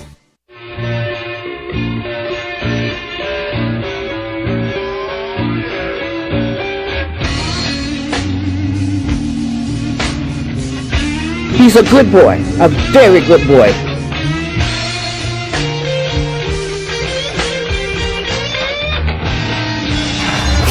You're listening to the Howie Carr Show. Yes, boys and girls, it's that very special time of year again when we here at Matthews Brothers celebrate the reemergence of our beloved state bird, defender of the wilderness, Simulium trifasciatum, better known as the Maine black fly. Oh, sure, Alaska has its assassin bug, Texas has its red-headed centipede, and Florida has its saddleback caterpillar. But pound for pound, the black fly is more relentless, more focused, and more annoying to its prey than all of them put together. Occasionally, people will come up to us and say, "Hey, Matthews Brothers, why in the world would you celebrate the return of the black fly?" To which we reply, first, as annoying as black flies are, a healthy population is a sign of good water quality, and that's good for everyone. Second, and more importantly, they give us an opportunity to show our appreciation of the amazing talent of our screeners who provide the first line of defense against you being turned into a tasty snack. Wicked Awesome screens are a simple yet important component of our Wicked Awesome Maine-made windows, which you can see for yourself, but only at better lumberyards and window professionals, or on the web at MatthewsBrothers.com. Matthews Brothers with one T, America's oldest window manufacturer, and may the swarm be with you. And now, a minute of wisdom from Alexandria Ocasio-Cortez. Millennials and people and, Gen Z and all these folks that come after us are looking up, and we're like, the world is going to end in 12 years if we don't address climate change. And your biggest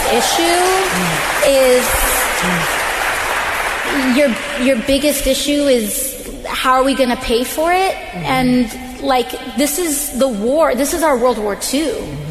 I think that there's a lot of people more concerned about being precisely, factually, and semantically correct than about being morally right. But being factually correct is important. It's absolutely important. And if we work our butts off to make sure that we take back all three chambers of Congress, all three chambers of government, the presidency, the Senate, and the House in 2020, we can't start working in 2020. And now, an interview with the Emperor of Hate, Howie Carr. Besides President Trump, who is your favorite Republican? My favorite Republican, I think right now, would be Devin Nunes, just because he was so courageous. He went to the mat, and he's been proven 100% correct. When you used to smoke cigarettes back in the day, what was your brand of choice? I started out with Luckies and Camels because that's what we smoked at Deerfield, the high school Harries, unfiltered. Then when I was in college, I switched to Larks with the charcoal filters. My final brand was Pall Mall unfiltered. That was the best cigarette of all. And that's what I started out smoking. Aunt Doris told me, she said, "Howie, if you ever want to smoke, don't take something from somebody else because they could be a pusher trying to get you hooked on marijuana. Just ask for one of my Pall Malls." Okay, Aunt Doris. Howie, how come your Aunt Doris voice sounds a lot like your Gooner voice? You're listening to the Howie Carr Show. He is the youngest senator that is going to be running. In his video, he also mentioned he's the only senator that lives in the inner city, and he's an unmarried vegan. So a lot of very unique qualities Cory Booker brings to the table, Kate. Now, I appreciate the comments of my colleagues. This is about the closest I'll probably ever have in my life to an I am Spartacus moment. I am Spartacus. I am Spartacus.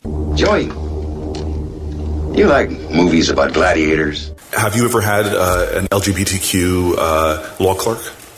I've not been a judge, so I don't have any law clerks. Someone working for you. I'm to be honest, I don't know the sexual orientation of my staff. When Dick Durbin called me, I had tears of rage when I heard about this experience in that meeting. And for you not to feel that hurt, tears of rage. Would you just stop being so dramatic? I'm a big believer that if this country hasn't broken your heart, then you don't love her enough. We here at Matthews Brothers love this time of year. Love, love, love it. Why, you might ask? It's hurricane season, baby, and you know what that means. Torrential rains, catastrophic winds, and at least one dire warning a week about the end of the world as we know it from Biff Buffington. If the prognosticators over at whatever government agency is in charge of making these predictions are correct, this hurricane season will be worse than last year's, which of course was going to be worse than the year before's, which was going to be worse than the year before that, and, well, you know where we're going here. Why do we look forward to hurricane season? Simple. It gives us an opportunity to show off our amazing, wicked, awesome Maine-made windows. We routinely build our windows to withstand wind loads in excess of 175 miles an hour, the equivalent of a Cat 5 hurricane. Now, we here in New England rarely see hurricanes, and when we do, they're Category 3 or less. But isn't it nice to know that should Biff Buffington ever get it right, you'll be safe behind our windows. You can see our amazing windows for yourself, but only at Better Lumberyards and Window Professionals or on the web at MatthewsBrothers.com. Matthews Brothers with one T, America's oldest window manufacturer. Joe Biden might be running for president in 2020, so we should play some of his greatest hits. Barack and I finally reduced the disparity in sentencing, which we've been fighting to eliminate, in crack cocaine versus powder cocaine. It was a big mistake when it was made. We were told by the experts that crack, you never go back. You cannot go to a 7-Eleven or a Dunkin' Donuts unless you have a slight Indian accent. If you want to protect yourself, get a double-barrel shotgun. If there's ever a problem, just walk out on the balcony, put that double-barrel shotgun, and fire 2 blasts. They're going to put you all back in chains. Give me a break. That's a...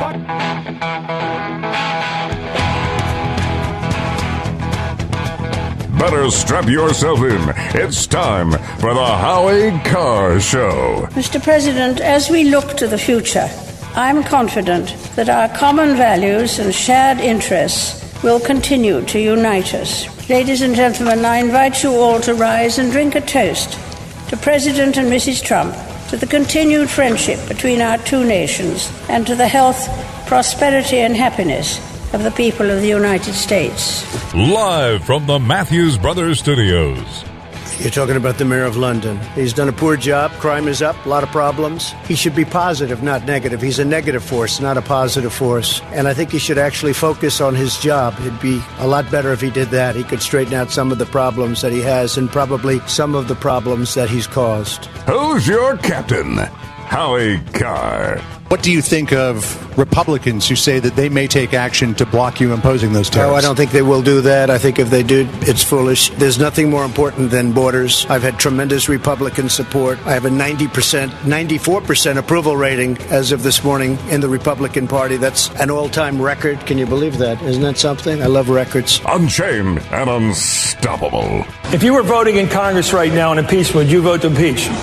Yeah, I would. Okay, good. Okay, good. Okay, good. Who do you love? Howie Carr. And so we find ourselves, I think, for the first time with an attorney general who really is the president's defense lawyer and who's quite good at it and has the veneer of respectability to camouflage what he's doing. He is not the sophist that Giuliani is. He's much more dangerous. And I think he's the second most dangerous man in the country for that reason. If you're innocent, then you have nothing to fear. Rump swabs, hacks, and moonbats beware. It's Howie Carr. 844-500-4242. 844-500-4242. They're really hyping the anti-Trump protests in Britain. You know, they're saying, 250,000. I don't think so. You know what happened? There was a random account that tweeted out a video of some other protest. and it's now been viewed 1 million times, and they're claiming that it was protests about Trump.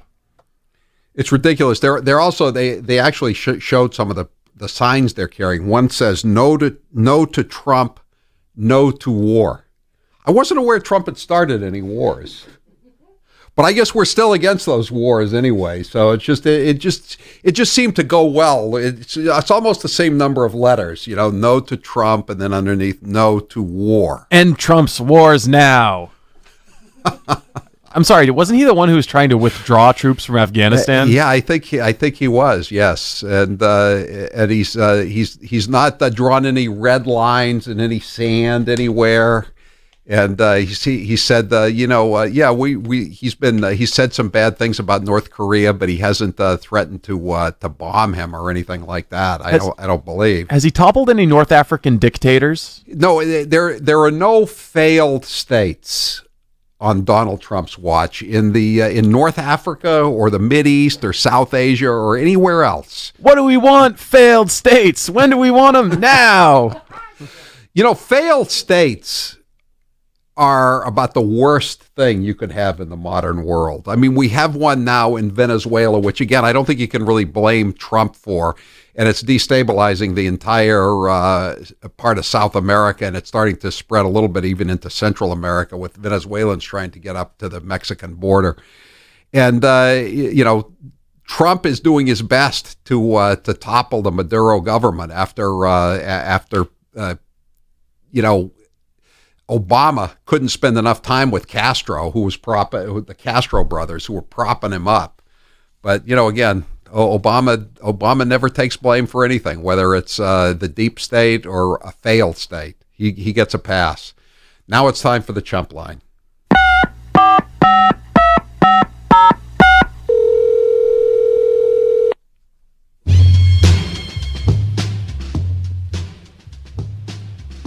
Howie, are you telling me you didn't have anybody cheering at those big bridge games? Come on. I was in something called the Quiz Bowl at the UNC. We used to it was just an intramural thing. I had a team. It was called Howie and the Hygienics. We used to get pretty far, but we never had any cheerleaders there either. Come to think of it, I've never had a cheerleader on my side in an athletic event I've been involved in. All the gaffes, none of that stuff really bothers me. None of the plagiarism, that's okay. But the fact that Biden got caught by Mike Stanley Dukakis, that's enough to disqualify him right there. It wasn't Dukakis who caught him. It was his guy John Sasso, he was a dirty trickster of some renown. And then he got the tape of Kinnock, and then he gave it to one of his hitmen, a guy named Jack the Hack Corrigan, who actually took the plane out to Des Moines from Boston, dropped it in a mailbox, this VHS cassette, to I think his name was David Yepsen or something like that from the Des Moines Register. Boy, I mean, talk about old days. It was like it sounds like I'm talking about the Pony Express, and it was just 30 years ago. The Chump Line is brought to you this week by Matthews Brothers, America's oldest window manufacturer. This week honoring the 150,000 Allied forces, most of them not yet 20 years old, who through their valor, their fidelity, and their sacrifice would ultimately liberate Western Europe, defeat Nazi Germany, and end the Second World War. This is Joe Biden, and I'm running for president because I had a dream. A house divided against itself cannot stand. The only thing we have to fear is fear itself. Beware the military-industrial complex. Now, as I said when I was a senator, entangling alliances will be a problem. That's right. That's right. Stay out of the Western Hemisphere. That is the Biden doctrine.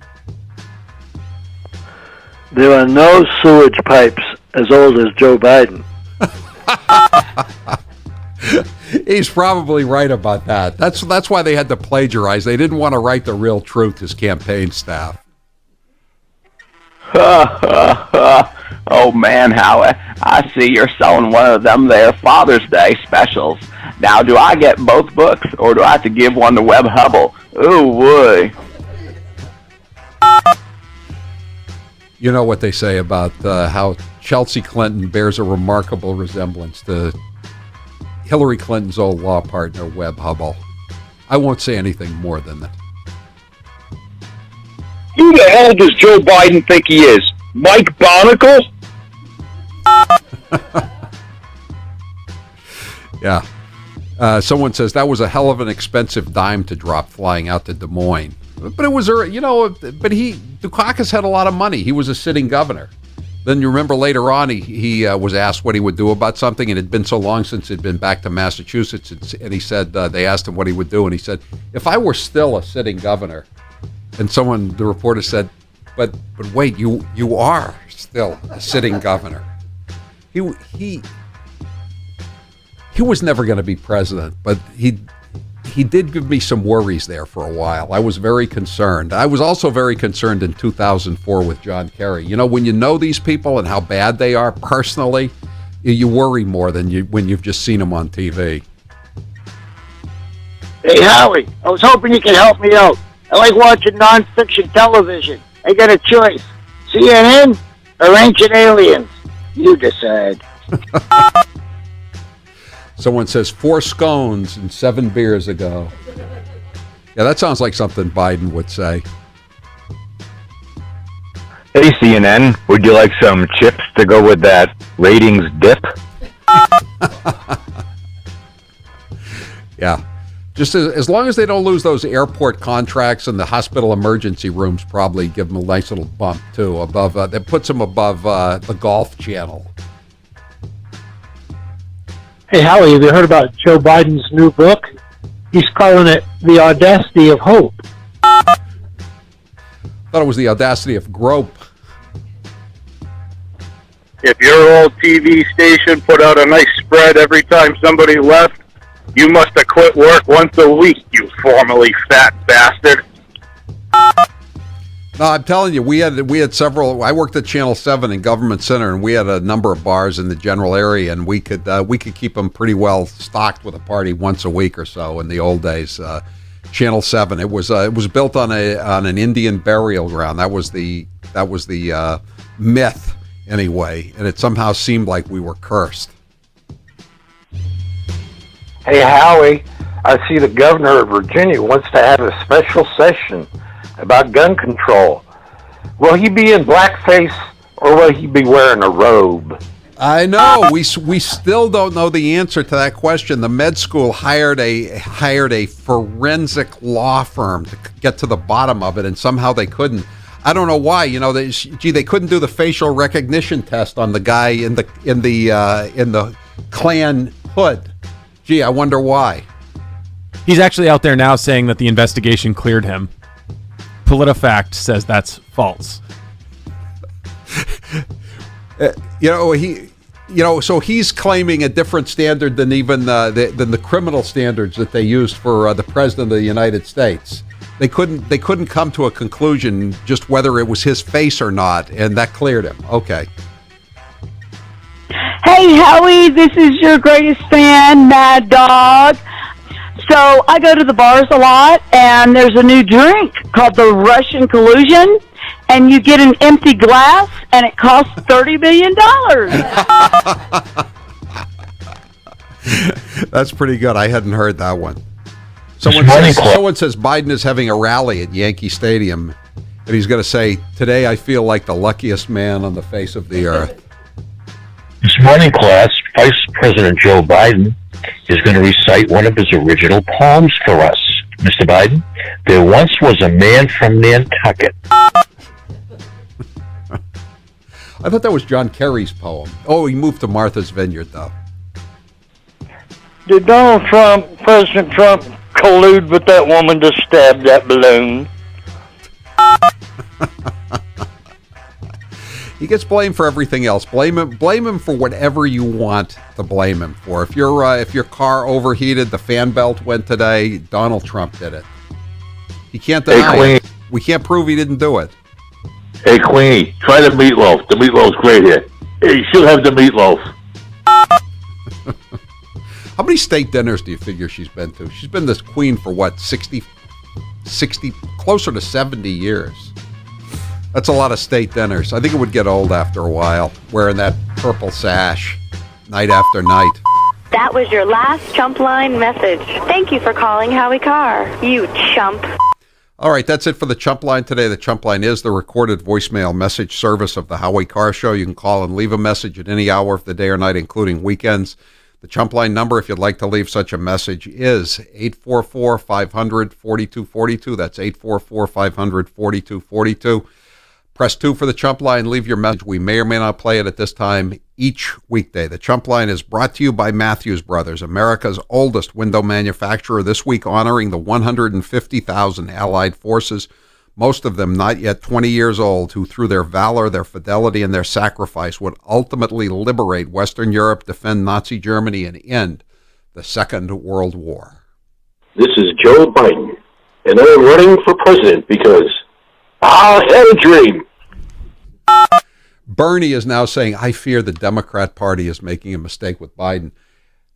Well, why don't you fear the prospect enough to join the Democrat Party rather than be an independent senator from Vermont? 844-500-4242. Orion Metal Exchange is the only precious metal exchange that I trust. Check out their website, orionmetalexchange.com. Then give them a call to get a free, no-obligation report about protecting your future with an enduring investment in gold and silver. Yeah, I know the stock market is booming, but ask yourself, how long can that last? Remember 2009? Financial advisors everywhere recommend you hold precious metals as a hedge against inflation and the volatile stock market. And in my opinion, there's never been a better time to buy precious metals, especially silver. So don't procrastinate. You've got nothing to lose and everything to gain by calling Orion Metal Exchange. Call them today at 800-912-2300. Orion experts are standing by to help you purchase physical gold and silver or add precious metals to your retirement accounts. And with Orion, you'll get more metal for your money. Call them right now, 800-912-2300. That's 800-912-2300. Or visit them online at orionmetalexchange.com. I'm Howie Carr. A nightmare to liberals everywhere. He's Howie Carr. And now, some of my favorite fake Indian cuts of all time. I'm not going to ask you for your favorite curse word. Actually, I am. Do you have a favorite curse word? Poop. Poop? Oh, that's a goody two-shoes favorite curse word if I ever heard one. Are you kidding? Have you ever seen a woman like me look you straight in the face after you finished some long explanation of something and then just said, poop? Hold on a sec. I'm going to get me a beer. I am not sure what she's talking about as far as a rally with. It was a rally in Bern, Oregon, is that you have to figure out who you are. I grew up in a family that was barely hanging on to the ragged edge of the middle class. And my Aunt B has walked by that picture at least 1,000 times, remarked that her father, my papa, had high cheekbones like all of the Indians did.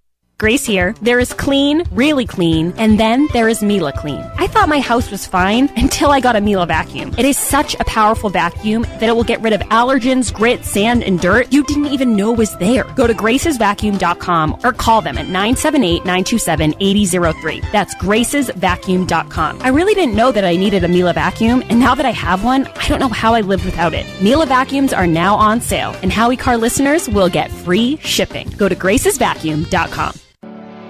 Do you want to lose weight but have no idea where to begin? The Fast Start Diet, a 3-day weight loss plan, is the answer. 3 days of nutritionally balanced, calorie-restricted meals delivered right to your door. No shopping, no measuring, and no cooking. Everything is prepared for you and ready to eat at home or on the go. Fast Start Diet works. Get yours on Amazon or faststartdiet.com. Use promo code HowieSave. That's HowieSave for 10% off your first box. And now, an interview with the Emperor of Hate, Howie Carr. Is Kennedy Babylon 2 your last book? No, if I think of another topic for a book I want to write, I'll go for it. But I think it's the last of my Kennedy Babylon series. I made Kennedy Babylon 2 kind of long because I wanted to get everything in there. Now there's other stuff I could write about, but I'm Kennedy'd out. Since having the sleeve operation, do you miss not eating big meals? No, I don't. I can still eat what I used to eat. I just can't eat as much. I'm now very surprised how much I used to eat. I'm surprised at how much people I eat with consume. It's just hard to believe that I used to eat that much. But no, it's not a problem. How is Mr. Gooner since Pearl's passing? Mr. Gooner is drowning his sorrows in food. What is the most trouble you ever got into as a kid? My father was giving me grief one time up at Moosehead Lake in Maine, and I threw a rock at him. He didn't much like that.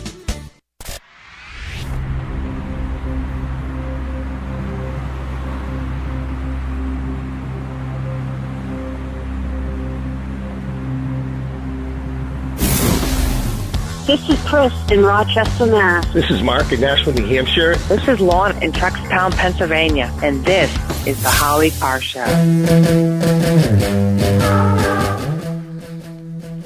All right, the poll question today is brought to you by Cape Artisan Tile. Do what I did and get your tile work done by the pro I trust, Arthur Silva from Cape Artisan Tile. Visit howie'stileguy.com or call 774-238-2751. That's howie'stileguy.com or on the phone at 774-238-2751. If you vote in our poll question today, it takes you right to a picture of me and Arthur. You can see the great work he did in my I don't know if it's my kitchen or my service bar. He took pictures in both places. So, but he did great. He does great work. And his number is 774-238-2751. Steve, what's the poll question? What are the results thus far? Are congressional Democrats serious about breaking up the big tech companies as they're threatening to do? No, they're serious about extorting some money from the big tech companies. That's what they're serious about. Yeah, 91% say, no, they're not serious. This is a shakedown. They might be serious about their shakedown. Yeah. It's only extortion if they pay off. At this point, we're talking about attempted extortion. I know this. I know the difference in the federal statutes. I've seen it up close and personal. All right, so June 6th, 2 days from now, that's the 75th anniversary of D-Day. And so it's getting a lot of publicity because it is the 75th anniversary. It'll be the last, the last reunion of the few remaining survivors of D-Day. But today is the 77th anniversary of the beginning of the Battle of Midway, which turned everything around in the Pacific in 1942. And there's a story in the Spectator.org about this. And the Japanese were still on the march in the Pacific. They had more carriers than we did. We had three carriers that were in pretty good shape. And then we had the Yorktown, which had been badly damaged in the Battle of the Coral Sea. And they just brought it into Pearl Harbor, and they've been working around the clock to get it out. So they pushed it back out into Midway, into the Battle of Midway. And so they were looking for the Japanese carriers. I think there were 5 of them. And so they had these old torpedo planes, and they were just terrible. But that was all the Americans had. So they put up 45 of them, 45 American planes, and they had to scramble the Zeros, which at the time were probably the best fighter planes in the world. And they were just shooting these down. It was like target practice. And they took down 41 out of the 45 American torpedo planes. But the silver lining was, these guys gave their lives, and most of them were killed. Obviously, they couldn't bail out or they drowned. But they got the Japanese Zeros, the fighter planes, down very low to the ground. And then the second wave of American bombers came in. They were dive bombers. And the Zeros were too low to take on the dive bombers, and the dive bombers just came right in, and they took out 3 Japanese carriers in 5 minutes. 5 minutes!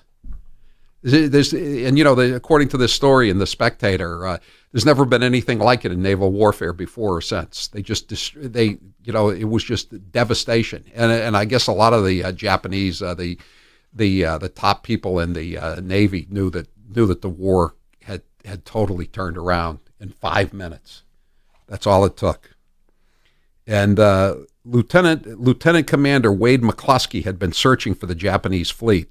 He was one of the dive bombers in the area where, according to the briefer, it should have been. But when he looked down from some 20,000 feet, the only thing he saw was an empty ocean. He conducted a search according to doctrine and succeeded only in burning more fuel, to the point where it would either be A, head back to the Enterprise, that was the carrier he was based on, or B, ditch. But he decided to make a decision, and he just kept looking for the fleet, and they found him. And 3 Japanese carriers to the bottom of the Pacific in 5 minutes, and that was the turning point of the naval war in the Pacific. 844-500-4242. I'm Howie Carr. As the saying goes, nothing is certain except for death and taxes. And sadly, paying taxes doesn't end at retirement. And not having the right retirement plan in place could turn your golden years into a golden opportunity for the tax collector. Hi, I'm Joe Ruffino, Director of Research and Portfolio Manager at Goodman Advisory Group. Whether your retirement is decades away, just around the corner, or if you're already retired, taxes can take a big bite out of your retirement income. That's why the Goodman Advisory Group is offering a free special report entitled Avoiding the IRS Tax Squeeze in Retirement. In this free report, you'll learn insights and strategies on how to avoid critical tax mistakes when planning for, as well as living in retirement. Call now for your free no-obligation report. Call 800-267-6500, 800-267-6500. That's 800-267-6500. Securities offered through LPL Financial. Member FINRA SIPC. Investment advice offered through Goodman Advisory Group, LLC, a registered investment advisor separate from LPL Financial. I've seen a lot of Anchor cupcakes in my day. Here are some of the latest network nitwits. And he says, if I'm elected president, I will push for a constitutional amendment to impose term limits on all members of Congress. Correct me, there already are term limits, so what does he mean? And what are we hearing in the background? Is that shelling? No, Katie, you're actually hearing that from here in Jerusalem, and it's actually fireworks going off right behind me. We're in our tribes, we're in our corners most of our lives. I think we just heard some gunshots. Should we listen to that for a second? Control room? Is that not gunshots? Okay. Ivanka is not the second lady. She is actually, I don't think she deserves this position. She's actually a senior advisor to the president. So the idea that he would demean her specifically in that way, he shouldn't talk about the first lady that way. We aren't all here to make salads for men. It's disgusting. I mean, I'm presuming he was talking about Karen Pence when he said second lady. Oh, God, I'm sorry. Not Montana. I'm talking about never mind. Yeah, no, Ignore me. that's Republicans could add to that. I was getting Montana and North Dakota confused because, I don't know, I just was. Everybody here at Matthews Brothers is pleased as punch that spring is finally in the air, especially since summer will be here in a week or so. Why are we so happy? Simple. Warm weather brings out golf and baseball, two sports that have the potential to do significant damage to windows. What parent hasn't watched with pride as their Munchkin's perfectly struck baseball flies down the street, followed closely by a discernible thud, precipitating 36 little feet running in all directions? And who hasn't watched as a beautiful drive fades ever so slightly over the trees, only to be followed by the satisfying sound of shattering glass? Now, it's not that we here at Matthews Brothers are wishing damage to our friends and neighbors' property. Not at all. We're just saying that if Junior swings for the bleachers and misses, or good old Wally can't keep his head down and hits, then your pals at Matthews Brothers stand by at the ready with our custom-built, wicked awesome Maine-made windows. You can beat the summer rush and see them all for yourself, but only at better lumberyards and window professionals, or on the web at MatthewsBrothers.com. Matthews Brothers with one T, America's oldest window manufacturer. And now, an interview with the Emperor of Hate, Howie Carr. Did you have any pets when you were younger? I had a cat named Dexter. That was my first pet. And then I had possession of 2 poodles when I lived in Palm Beach, Princess and Frisky. They weren't really my dogs, but I took care of them. They lived with me. So they were my dogs. I love those poodles. When you were a kid, what was the best gift you ever received? I got this wooden fort from FAO Schwartz in Palm Beach, about the age of 6 or 7, 10 soldiers to go along with it. Such a cool fort. I had that fort for like maybe close to 10 years. What is your all-time favorite movie? Probably Goodfellas. I love Goodfellas. I love it even more than The Godfather. What is your favorite dessert? Oh, that's a tough one. Probably chocolate ice cream, followed by vanilla ice cream, followed by coffee ice cream.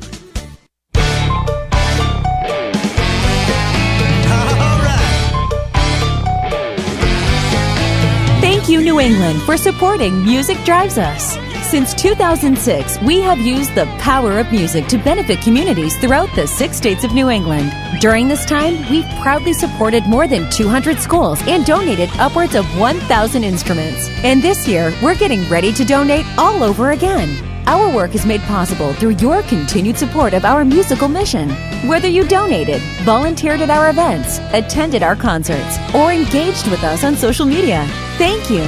We hope you'll stay tuned with what we have in store for this year because it'll be our best year yet. Visit us at musicdrivesus.org. That's musicdrivesus.org. Or follow us at Music Drives Us on social. Together, we can keep music in our schools.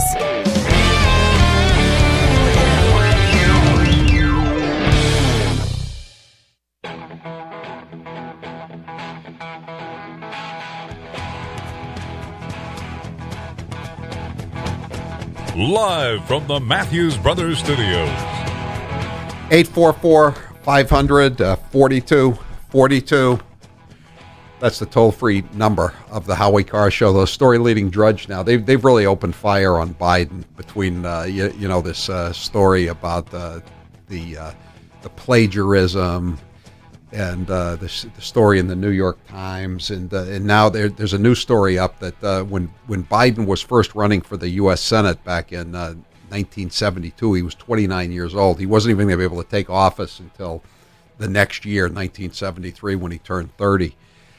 He said that his Republican opponent, a guy named Caleb Boggs, he was like a rhino type, as I recall. He was pretty much of a not a backbencher.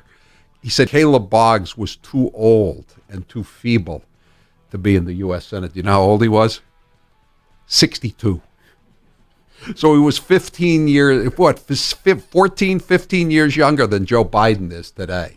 So apparently he didn't just come out and say, hey, this guy's too old, but one of his strategies was he'd say things like, to Cale Boggs, an unfair tax was the 1948 poll tax. To Joe Biden, an unfair tax is the 1972 income tax. Which is another thing. What was the income tax at in 1972? It was pretty high, I think. It was pretty high. I think it was like 70% at that point. Oh, geez. Well, even then, Joe Biden could find an income tax he didn't like. Yeah. So but again though, I keep coming back to this question. I mean, there's no videotape of him saying this stuff. If you had videotape of it, it would be devastating. But you don't have that's what they always told us in TV. If you don't have tape, if you don't have film, I don't say film because that dates me even further. If you don't have tape, you don't have anything. Well, they have some of the newspaper ads that Joe Biden took out against Boggs, and one of them says, Cale Boggs' generation dreamed of conquering polio. Joe Biden's generation dreams of conquering heroin. Well, at least Caleb Boggs' generation succeeded until the illegal aliens came in. I mean, Joe Biden, it's gotten worse. There's 70,000. Fentanyl is heroin, basically. It's just different. It's synthetic, but it's the same thing. Wow. 844-500-4242. So they're really taking off the gloves with Biden. I mean, I think they were just waiting for his poll numbers to begin to waver a little bit, and now they're starting. It's like an EKG, it's stat, call it.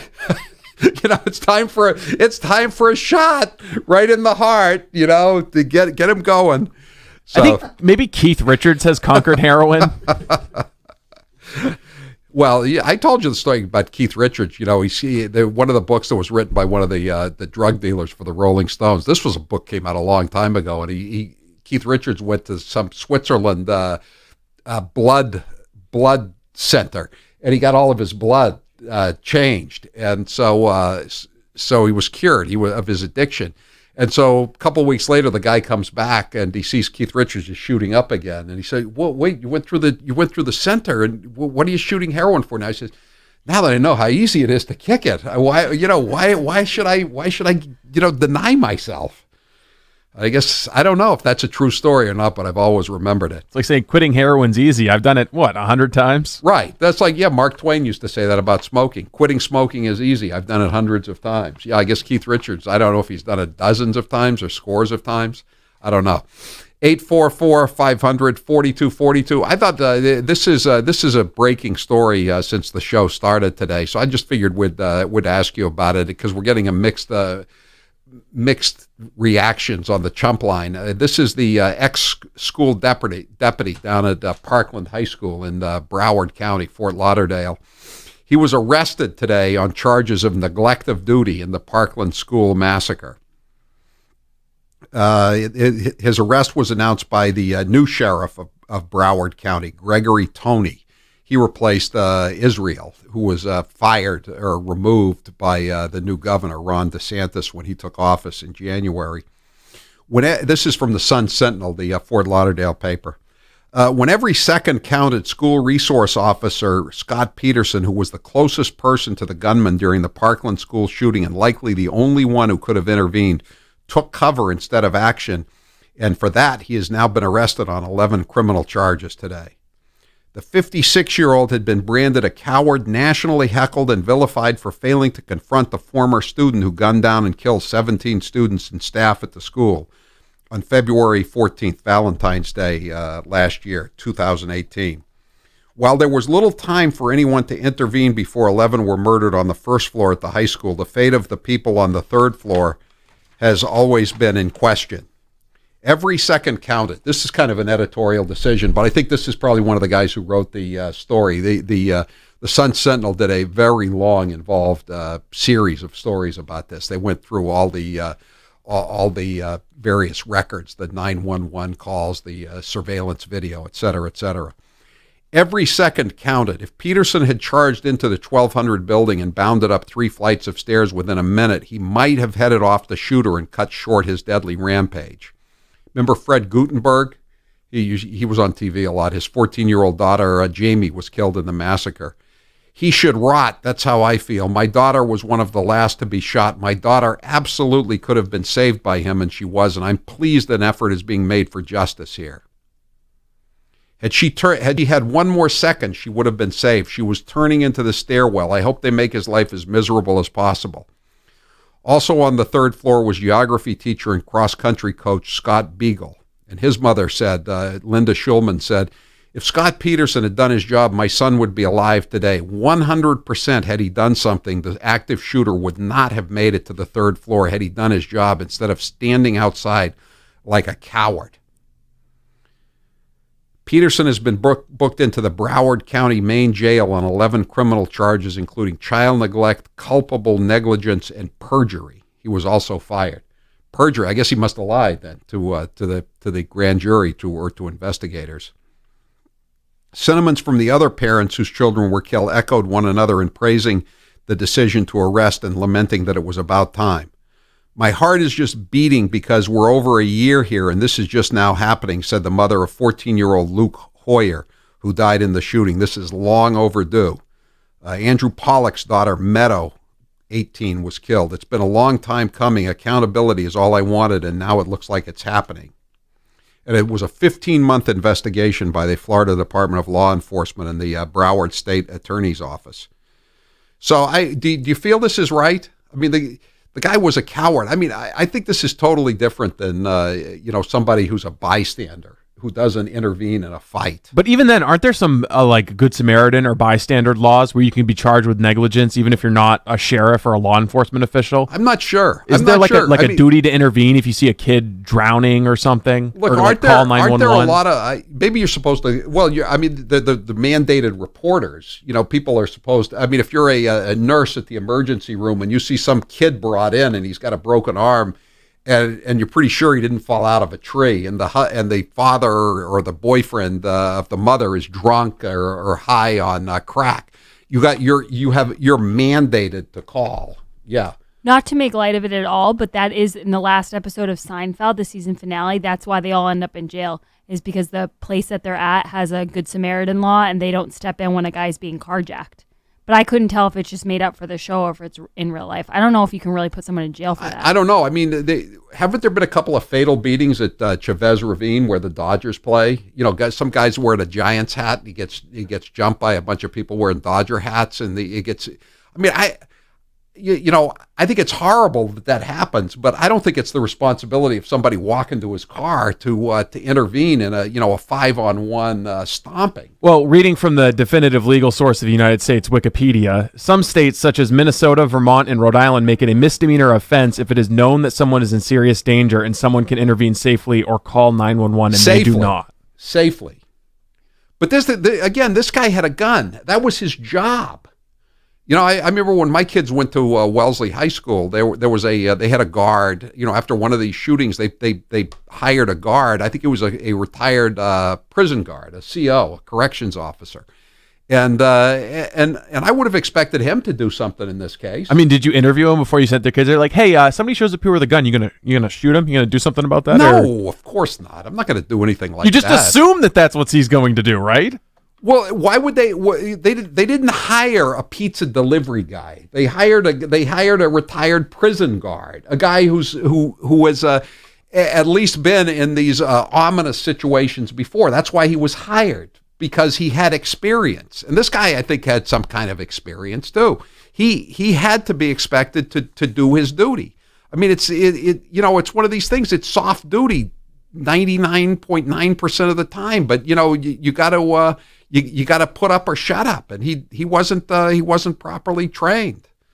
844-500-4242. Bruce from the Mets says he was hired to protect the school. He should have done something. I'm good with it. I'm good with it too. And again, you guys were kidding me the other day that every time I tell a story about seeing something happen, I run away. I've been kicked a few times during anti-busing riots and or threatened. I'm never going to stick around and put up my fists. It's just the way I feel. At the old Seabrook rallies when they were trying to stop the nuclear plant in New Hampshire, they fired the tear gas. I'm out of there. I'm not going to stick around. Then they send in the Rhode Island state cops wearing the jodhpurs and they got the big billy clubs. See ya. Bye-bye. I'm a reporter. Here's my press pass. So that's it. So we'll take some calls on this. Should the guy be arrested? I'd say he should. Yeah, that was his job. He wasn't a reporter. He wasn't the delivery guy. He wasn't the newspaper delivery boy. He was the guard. You've heard me talk about Orion Metal Exchange. Check out their website, orionmetalexchange.com. Then give them a call to get a free no obligations report about protecting your future with an enduring investment in gold and silver. Thousands of my listeners have talked to Orion about investing in precious metals, and you should too. Now is the ideal time to invest in gold and silver. Thanks in part to the booming economy under President Trump, precious metals are incredibly undervalued.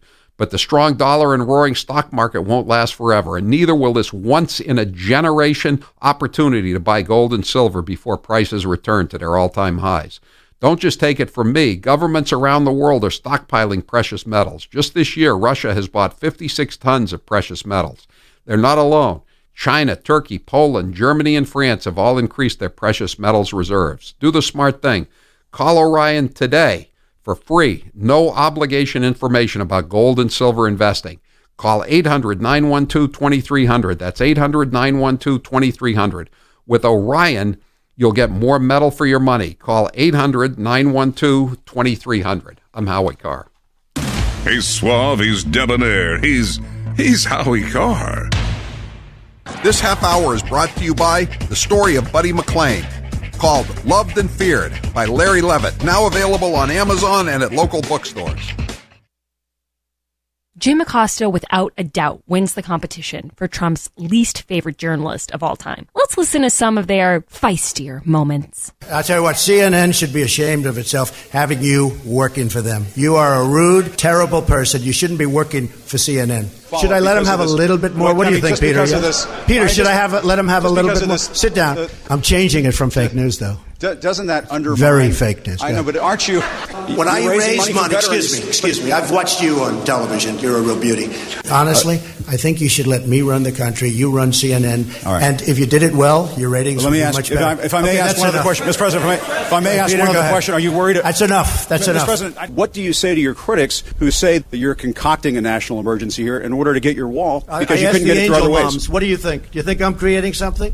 Ask these incredible women who lost their daughters and their sons because your question is a very political question, because you have an agenda. You're CNN. You're fake news. So are you tired of being tired? Well, then it's time to get the tea. Hey, it's Lisa here to tell you about this all-natural, all-organic tea I've been drinking that has had great results for over 20 years. It's called Life Change Tea, and it's specially formulated to help detoxify and cleanse your kidneys, liver, colon, and blood all at once. The colon is one of the most ignored organs in the human body. The faster that waste is eliminated from the body, the less time that waste sits in our intestines, spreading toxins to our bloodstream. This tea helps cleanse chemicals caused by outside intruders from our entire digestive system. And get this, weight loss can be a side effect. And with continued use of the tea, you can experience clearer, healthier, younger looking skin, increased energy, and a happier outlook on life. So if you're tired of being tired, get the Life Change Tea at getthetea.com. That's getthetea.com. And like me, you'll be glad you did. Grace here. There is clean, really clean, and then there is Mila Clean. I thought my house was fine until I got a Mila vacuum. It is such a powerful vacuum that it will get rid of allergens, grit, sand, and dirt you didn't even know was there. Go to gracesvacuum.com or call them at 978-927-8003. That's gracesvacuum.com. I really didn't know that I needed a Mila vacuum, and now that I have one, I don't know how I lived without it. Mila vacuums are now on sale, and Howie Carr listeners will get free shipping. Go to gracesvacuum.com. Do you want to lose weight but have no idea where to begin? The Fast Start Diet, a 3-day weight loss plan, is the answer. 3 days of nutritionally balanced, calorie-restricted meals delivered right to your door. No shopping, no measuring, and no cooking. Everything is prepared for you and ready to eat at home or on the go. Fast Start Diet works. Get yours on Amazon or faststartdiet.com. Use promo code HowieSave. That's HowieSave for 10% off your first box.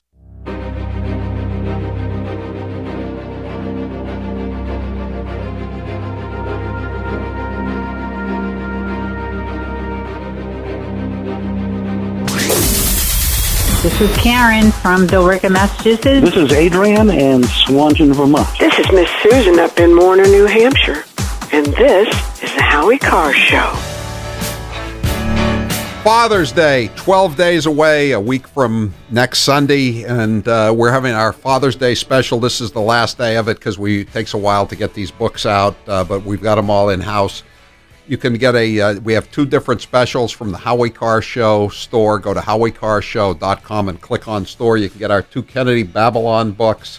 This is $40 worth of books for $12.99. Not only are they autographed, I'll personalize them. Not a lengthy personalization, but a name, to so-and-so, and then my autograph. Kennedy Babylon, A Century of Scandal and Depravity, 600 pages on the Kennedy family. And then you can also get, for the same price, $12.99, you can get 2 different books, Rat Man, which is about the trial and conviction and murder of Whitey Bulger, and Plug Uglies, a scrapbook of Boston organized crime. If you're into organized crime, this is the special to get. It's also $12.99, and they'll be autographed and personalized, but the offer ends today because, again, it takes a while to ship the books out. We want to make sure everybody gets them. Last day, $12.99 for the 2-book special, autographed and personalized. Go to howiecarrshow.com, howiecarrshow.com, and click on store. And so we're clear. He's expected to run into a life-threatening, chaotic situation for $45,000 a year. I think he was being paid a hell of a lot more than $45,000 a year. And he's the one who took the oath. He put on the badge and the gun. And in most states, you can go out on a pension at an earlier age if you're a cop, and that's what you're expected to do. I mean, there are risks inherent in being a first responder, especially if you're carrying a gun. But that's his choice. He made the decision to be a police, a law enforcement officer. By the way, his pension afterwards, $8,702.35. Yeah, I thought it was. It's not $45,000 a year. So his pension's was $100,000. So I assume it's 80%. So he's probably making over $100,000. Yeah, he was making $101,879.03 his last year. Yeah, so he, that I assume at the time, to the very day that it happened, he thought that was a pretty damn good job. That beats patrolling I-95. I'm somewhat familiar, a little bit familiar with Broward County, and there's some rough spots. down there. It's a lot of rappers die in Broward County. Let me put it that way, if you get what I'm saying. So, he probably thought it was a pretty good assignment until the day the guy came in with a gun. And, there are a lot of people at fault. The FBI that didn't follow through when they got the phone call to the tip line in Boise, Idaho, and they didn't pass it on. Somebody made that decision not to pass it on to Sheriff Israel.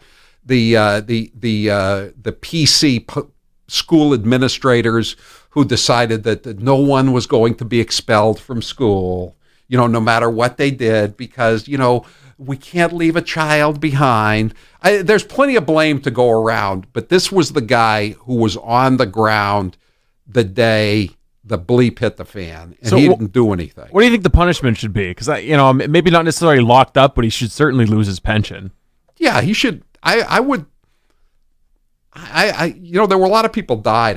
I'd give him some time. We're going to talk about this later on. They gave some of the state cops in Massachusetts today, 2 of them, they gave them 1 day in prison. They're going to lose their pensions, though. Well, that'll teach them. 1 day in prison.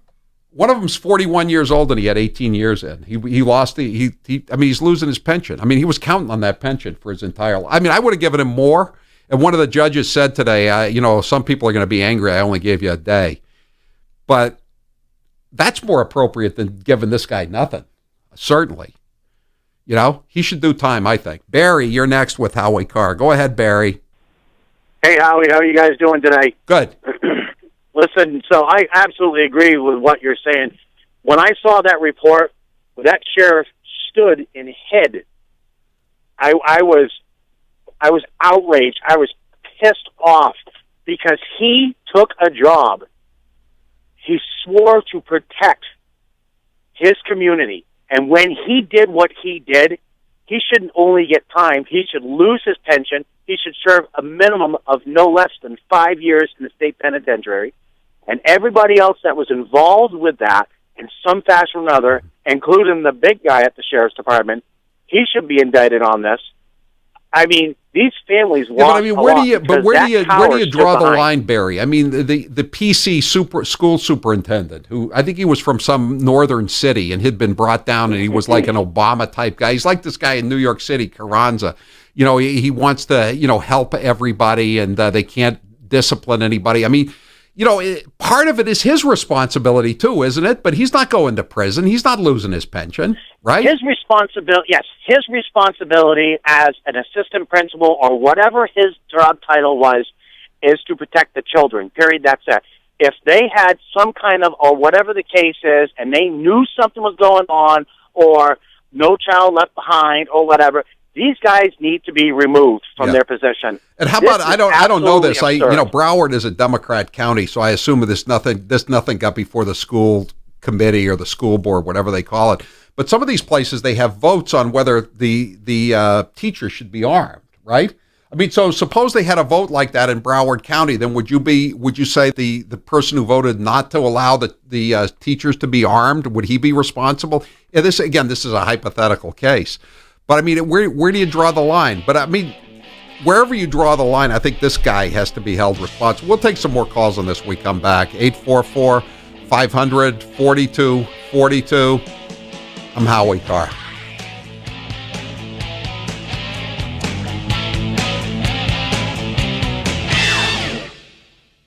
Hey, restaurant owners, would you like to join the pantheon of amazing restaurants that have become legends for Howie Nation? Do you want to become a household name like Ken's Place or the Kowloon? Then now's the time to talk to us about the incredible partnership programs we have for New England area restaurants, or restaurants as Howie likes to call them. Call us today at 800-227-7300.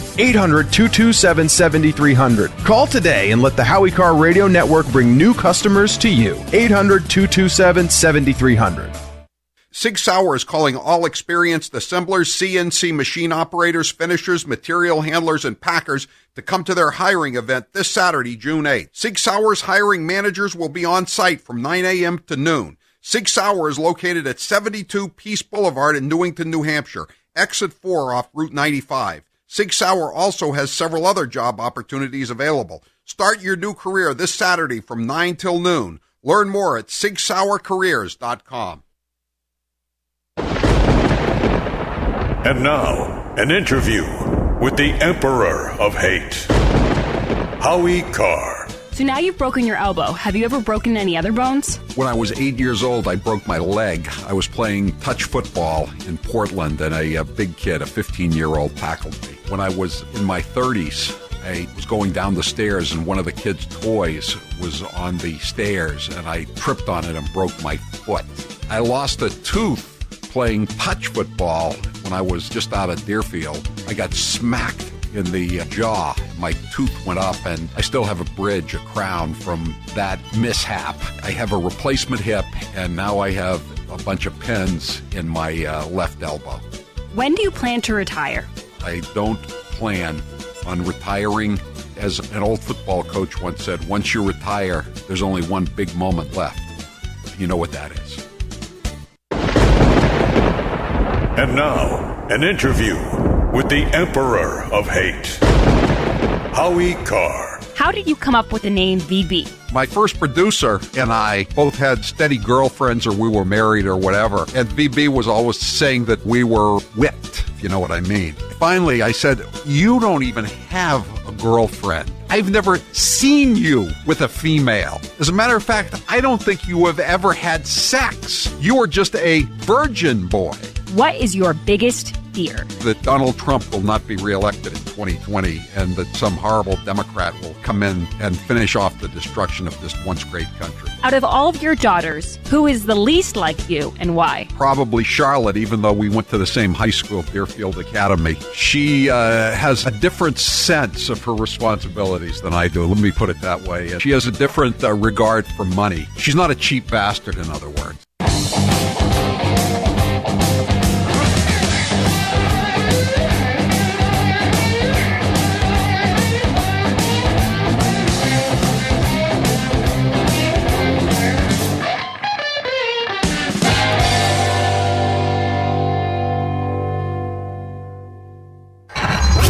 You're listening to the Howie Carr Show.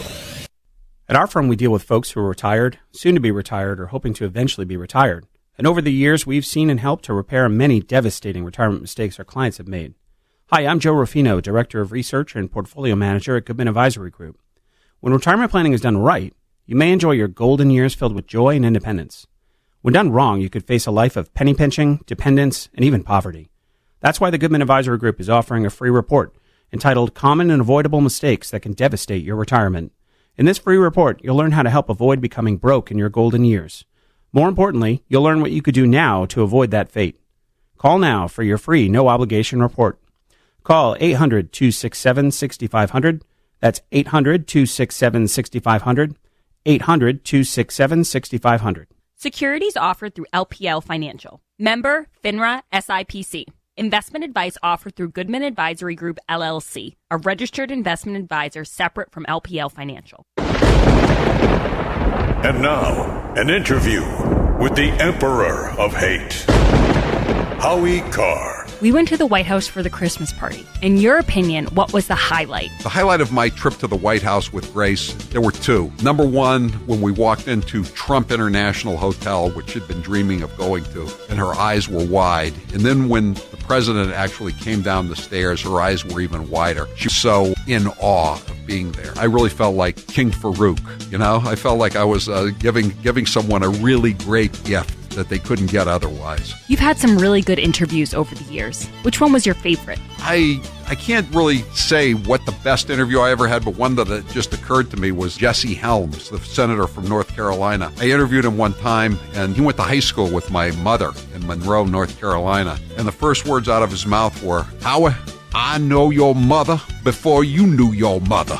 And now, an interview with the Emperor of Hate, Howie Carr. How did you discover Steve Robinson? There was a 10th anniversary for the morning show on WGAN, our Portland affiliate, and he was the master of ceremonies. I was there, Colonel Hunt was there, and a lot of other people, and the mailroom manager was there, and she liked the way he was handling it and said, can we get him to work for us on our station? The rest is history. Out of all of the applicants for my job, why was I selected? Because, Grace, you got here about 10 minutes early. There's a lot to be said for getting somewhere on time are getting there early, and that's why the mailroom manager selected you. And the fact that you were wearing nice makeup, too. Who was your first producer and where is he now? My first full-time producer now works for TuneIn Radio. He's a vice president. He's very successful. You're listening to the Howie Carr Show. And now, 1 minute of Nancy Pelosi. It is a bill that is much needed for our farmers and ranchers. I think there are only 47 votes against it in the House of Representatives. The American people should know the source of it. Again, we are engaged in the year-end continuing resolution, Homeland Security. I'm not sure. No, I haven't spoken to him since he called the other day, which was a very amicable conversation. Amiable, I guess you would say, not amicable. And I talked to Chuck last night to say, we haven't had an answer. There are other things that are going on that are newsworthy, and I think you'd have more viewers or readers if people address concerns that people have. The list goes on about the Grace here. There is clean, really clean, and then there is Mila Clean. I thought my house was fine until I got a Mila vacuum. It is such a powerful vacuum that it will get rid of allergens, grit, sand, and dirt you didn't even know was there. Go to gracesvacuum.com or call them at 978-927-8003. That's gracesvacuum.com. I really didn't know that I needed a Mila vacuum, and now that I have one, I don't know how I lived without it. Mila vacuums are now on sale, and Howie Carr listeners will get free shipping. Go to gracesvacuum.com. Do you want to lose weight but have no idea where to begin? The Fast Start Diet, a 3-day weight loss plan, is the answer. 3 days of nutritionally balanced, calorie-restricted meals delivered right to your door. No shopping, no measuring, and no cooking. Everything is prepared for you and ready to eat at home or on the go. Fast Start Diet works. Get yours on Amazon or faststartdiet.com. Use promo code HowieSave. That's HowieSave for 10% off your first box. And now, an interview with the Emperor of Hate, Howie Carr. How did you come up with the name VB? My first producer and I both had steady girlfriends, or we were married or whatever. And VB was always saying that we were whipped, if you know what I mean. Finally, I said, you don't even have a girlfriend. I've never seen you with a female. As a matter of fact, I don't think you have ever had sex. You are just a virgin boy. What is your biggest fear? That Donald Trump will not be reelected in 2020 and that some horrible Democrat will come in and finish off the destruction of this once great country. Out of all of your daughters, who is the least like you?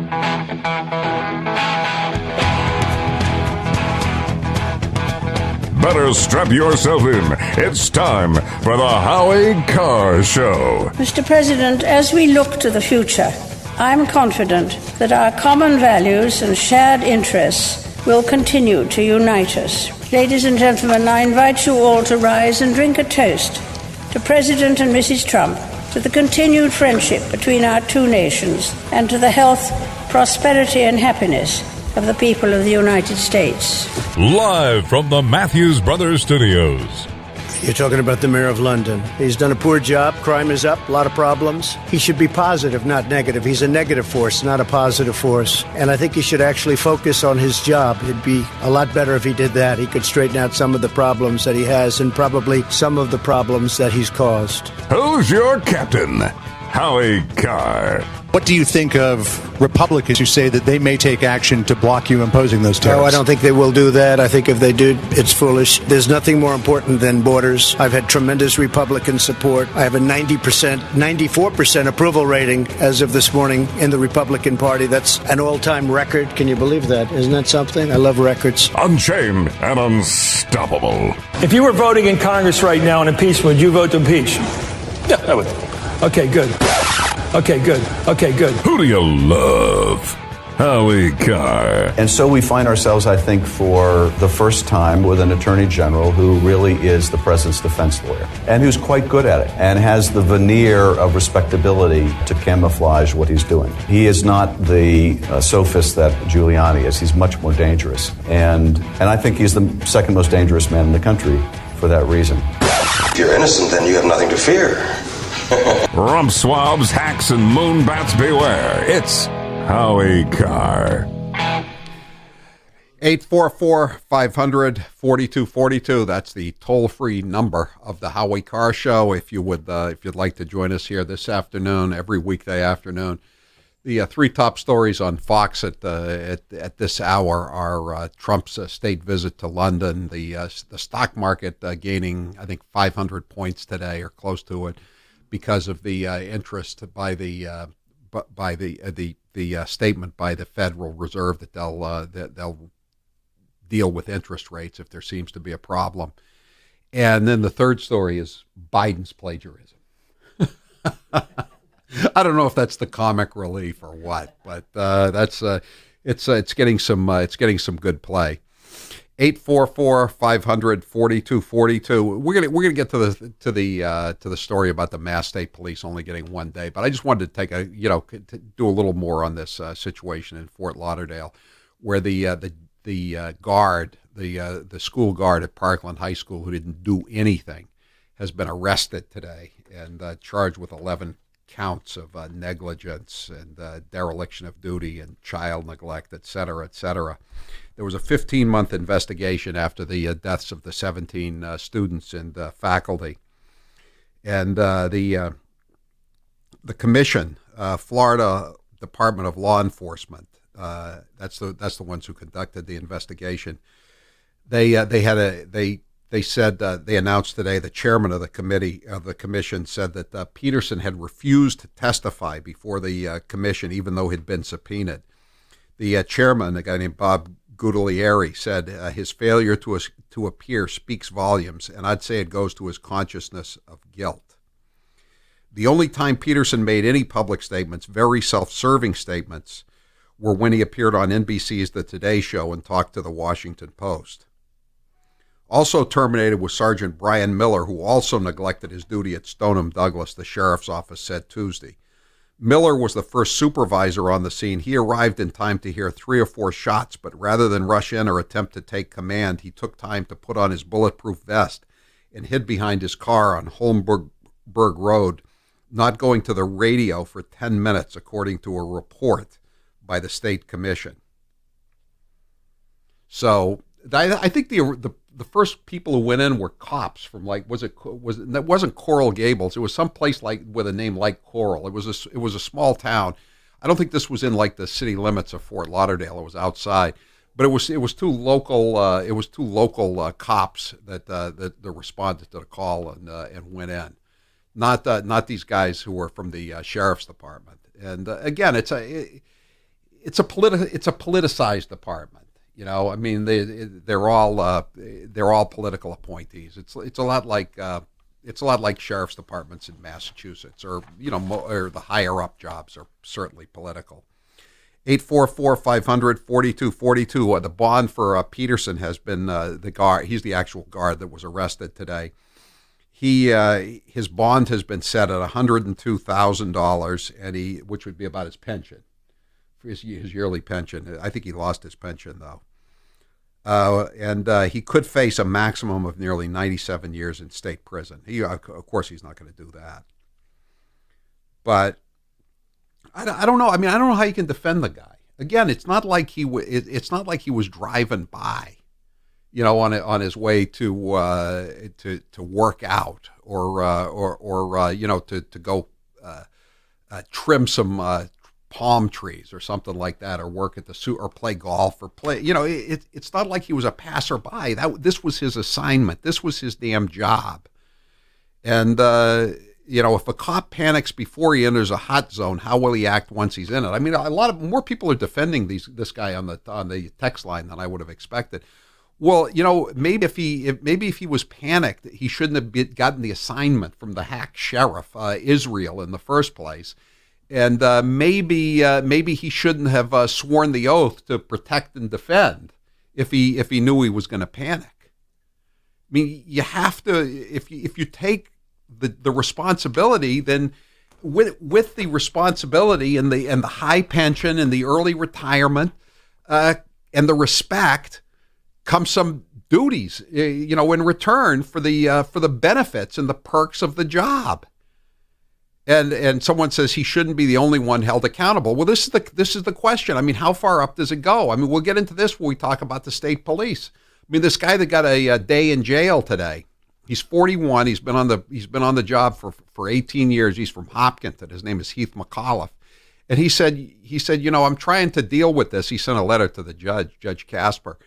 And he said, I'm trying to deal with this with the help of my pastor and my family. He said, but it still somewhat bothers me, although I think I've come to terms with it. The fact that everybody was doing this and there's only been like 8 of us picked to suffer, and all the hires up knew about it, and they're not even sweating it. They just walked out the door with big pensions, or soon will be, even though they knew about it. And I've lost my pension, I've lost my job, and I'm going to prison. Now he's not going to prison. He's got the day. He's got 6 months home detention. But I mean, you ultimately can't go all the way up the chain in anything, whether it's the Parkland shooting or the embezzlement of all the federal highway funds out on the Mass Pike. But I mean, if you're there and you're assigned to the entrance to the high school, or you're signing the overtime sheet and faking the tickets, you're going to have to pay the price, right? I mean, ultimately, it is the guy who's on the street that's going to take the hit. I mean, that's the way it is. Sometimes you eat the bear, and sometimes the bear eats you. And in this case, I don't think there's any question about it in Parkland High School, though. 844-500-4242. The Supreme Court has said time and again that cops don't have to endanger themselves. I think they have to. They don't have to endanger themselves, but they don't have. They can't not defend people they're charged with defending. How can that possibly be a Supreme Court decision? I don't believe it. They said the FBI should be held accountable, plus the people who wouldn't suspend the idiot perp kid. Well, I'm telling you right now, the superintendent who came up with that cockamamie policy not to suspend the kid after he was making these threats. I mean, he's not going to face. He may have been fired, but he's not going to jail. I guarantee you that. It's also kind of knowing that if you're that guy, you're really their best chance. You're really the best chance at saving people, because all those kids in there are like sitting ducks. None of them have a weapon. I mean, that right. plays into it too. You're listening to this happening and you don't run in.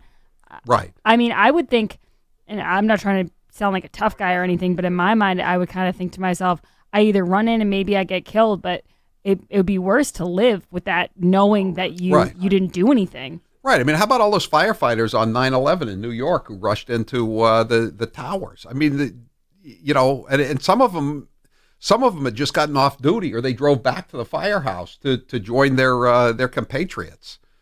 I mean, there was one guy who was a priest. He was performing last rites, and he got hit by a guy falling out of the tower and killed. He was a Monsignor, I think.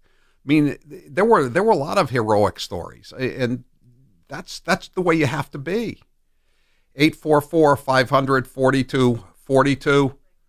We'll take some calls when we come back on this. 844-500-4242. Limerick guy says, sounds like you have some people on the text line today who are definitely not from the greatest generation. I mean, it's easy to have false courage and be a Monday morning quarterback and all that kind of stuff, but this seems kind of basic, doesn't it? That you just have to. They're just sometimes you have to go in and do something. 844-500-4242. We'll take some calls when we come back. I'm Howie Carr. Howie Carr. You can trust him. He's not like the others. This hour of the Howie Carr Show is brought to you in part by GetTheTea.com, the tea that makes you go. Defend yourself from biological intruders and care for your colon. Don't forget, GetTheTea.com. That's GetTheTea.com. Enter promo code Howie for free shipping. I was recently looking for something in my house, and I found a few family pictures in the drawer from a few years ago. One of the photos was a shot of me before I had my hair restored by DiStefano Hair Restoration. What struck me was the receding hairline. It was more than receding. I was going bald. I actually looked older in this picture than I do today, thanks to Dr. Highness and his team at DiStefano Hair Restoration. I remember those days from that picture when I used to look in the mirror and dreaded seeing my ever-increasing bald spot. Now when I look in the mirror, I see the new me with a full head of thick hair. So come on, guys. What are you waiting for? More hair to fall out? With a DiStefano IGT procedure, balding and hair loss are now optional. Stop procrastinating. Call now and get a free IGT consultation. Third-party financing is available with payments as low as $119 a month. Just call 800-858-HAIR to learn more. That's 800-858-HAIR. Call 800-858-HAIR or just visit hairman.com. It was a big mistake when it was made. We thought, we were told by the experts that crack, you never go back. It was somehow fundamentally different. It's not. I haven't always been right. I know we haven't always gotten things right. In my past, I said and believed things that were wrong. And worse, they were very hurtful to people in the LGBTQ community. I was callous to the suffering of families who want to be with their loved ones. I did not think about suffering in other people's lives. That was my fault. To the women in our campaign who were harassed or mistreated, I apologize. Do I wish that sometimes they would have personally consulted me before they wrote the things that they wrote? Yes, I do. But the bottom line is the buck stops with me. I am not a person of color. I am not a citizen of a tribe. Now, I can't stand up here and tell you that every decision I've made as mayor was perfect. And I take full responsibility for what my office did. I'm deeply sorry for having said them. It was something that I'm embarrassed about and I'm ashamed of. Yes, boys and girls, it's that very special time of year again when we here at Matthews Brothers celebrate the reemergence of our beloved state bird, defender of the wilderness, Simulium trifasciatum, better known as the Maine black fly. Oh, sure, Alaska has its assassin bug, Texas has its red-headed centipede, and Florida has its saddleback caterpillar. But pound for pound, the black fly is more relentless, more focused, and more annoying to its prey than all of them put together. Occasionally, people will come up to us and say, "Hey, Matthews Brothers, why in the world would you celebrate the return of the black fly?" To which we reply, first, as annoying as black flies are, a healthy population is a sign of good water quality, and that's good for everyone. Second, and more importantly, they give us an opportunity to show our appreciation of the amazing talent of our screeners who provide the first line of defense against you being turned into a tasty snack. Wicked Awesome screens are a simple yet important component of our Wicked Awesome Maine-made windows, which you can see for yourself, but only at better lumberyards and window professionals, or on the web at MatthewsBrothers.com. Matthews Brothers with one T, America's oldest window manufacturer, and may the swarm be with you. And now it's time for some presidential facts with Steve Robinson. Zachary Taylor received his nomination for presidency late because he refused all postage-due correspondence. Talk about a cheap mo. James K. Polk fulfilled all of his campaign promises. During his administration, Polk acquired California from Mexico, settled the Oregon dispute, lowered tariffs, established a sub-treasury, and retired from office after one term. Harry S. Truman used to get up at 5 o'clock in the morning to practice the piano for 2 hours. Grover Cleveland personally answered the White House phone. Calvin Coolidge, on the other hand, refused to use the phone while in office. At his inauguration, George Washington had only one tooth. At various times, he wore dentures made of human teeth, animal teeth, ivory, or even lead, but never wood. While governor of Massachusetts, Calvin Coolidge was once punched in the eye by the mayor of Boston. Franklin Delano Roosevelt's mother forced him to wear dresses until he was 5 years old.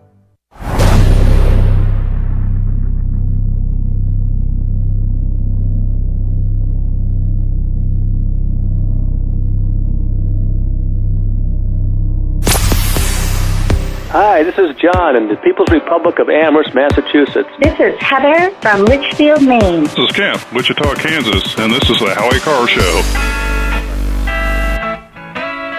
844-500-4242. Today's poll question is brought to you by Cape Artisan Tile. Do what I did and get your tile work done by the pro I trust, Arthur Silva from Cape Artisan Tile. Visit howiestyleguy.com or call 774-238-2751. That's howiestyleguy.com or on the phone at 774-238-2751. Grace, what's the poll question? What are the results thus far? Are congressional Democrats serious about breaking up the big tech companies? No, they're not. They're serious about shaking them down for big campaign contributions. 91% say this is a shakedown operation. Right, exactly. Yeah, what do you think? We were born yesterday?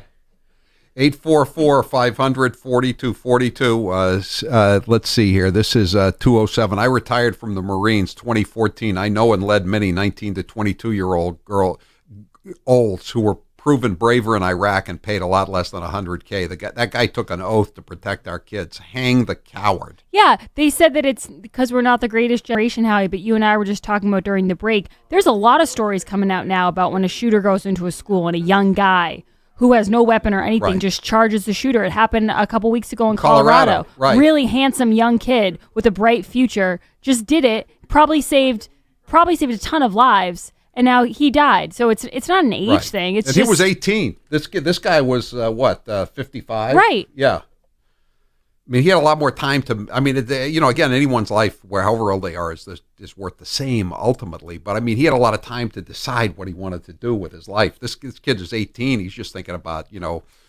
where he's going for a snack after school, and all of a sudden. 844-500-4242. Ron, you're next with Howie Carr. Go ahead, Ron. Hey, Howie. Hi. It's going to be interesting to see what happens as far as this deputy of defense is. I'm a retired police officer from that area. And, the active training shooting initially was you're supposed to wait for 3 other people to go in and get permission from your supervisor. Now, I'm not defending the guy. Don't misunderstand me. I would go in, and all the guys I know would go in. But I also know that there were a couple, I think there were 4 or 5 guys from the Miramar SWAT team that went in because they happened to be in the area in training. Right. And they all got suspended for going in without permission. Well, that's crazy. So it's gonna be I mean, how? But if you're the one guard at the entrance to the place, I mean, how can you wait? I mean, it seems like there'd be different rules, even by the academy standards or whatever they used, right? You would think so, Howie, but don't give him too much credit. It's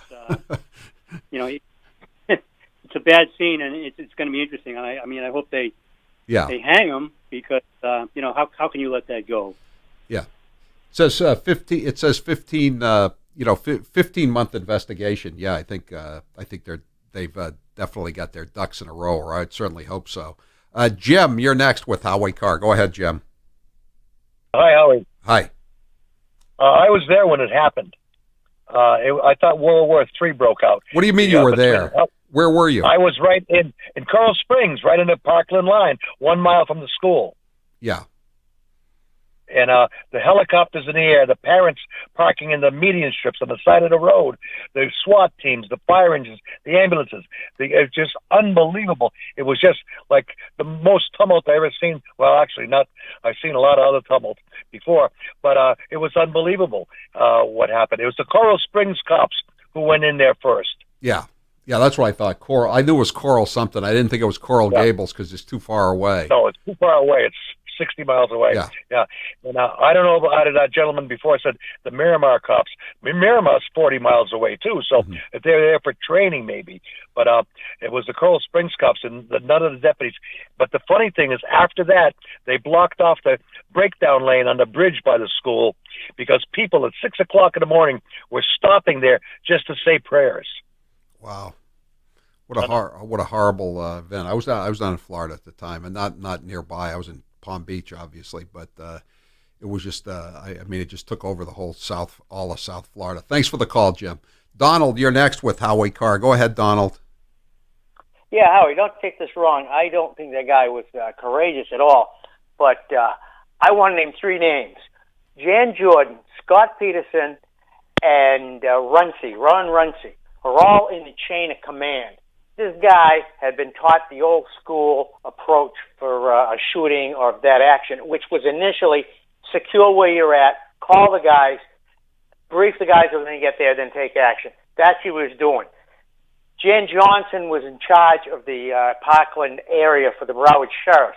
It was her responsibility under this guy Israel to see that the training was changed. It changed basically with either Columbine or one of the other ones, where they said, no, we can't do that. The first guy on the scene has to take action.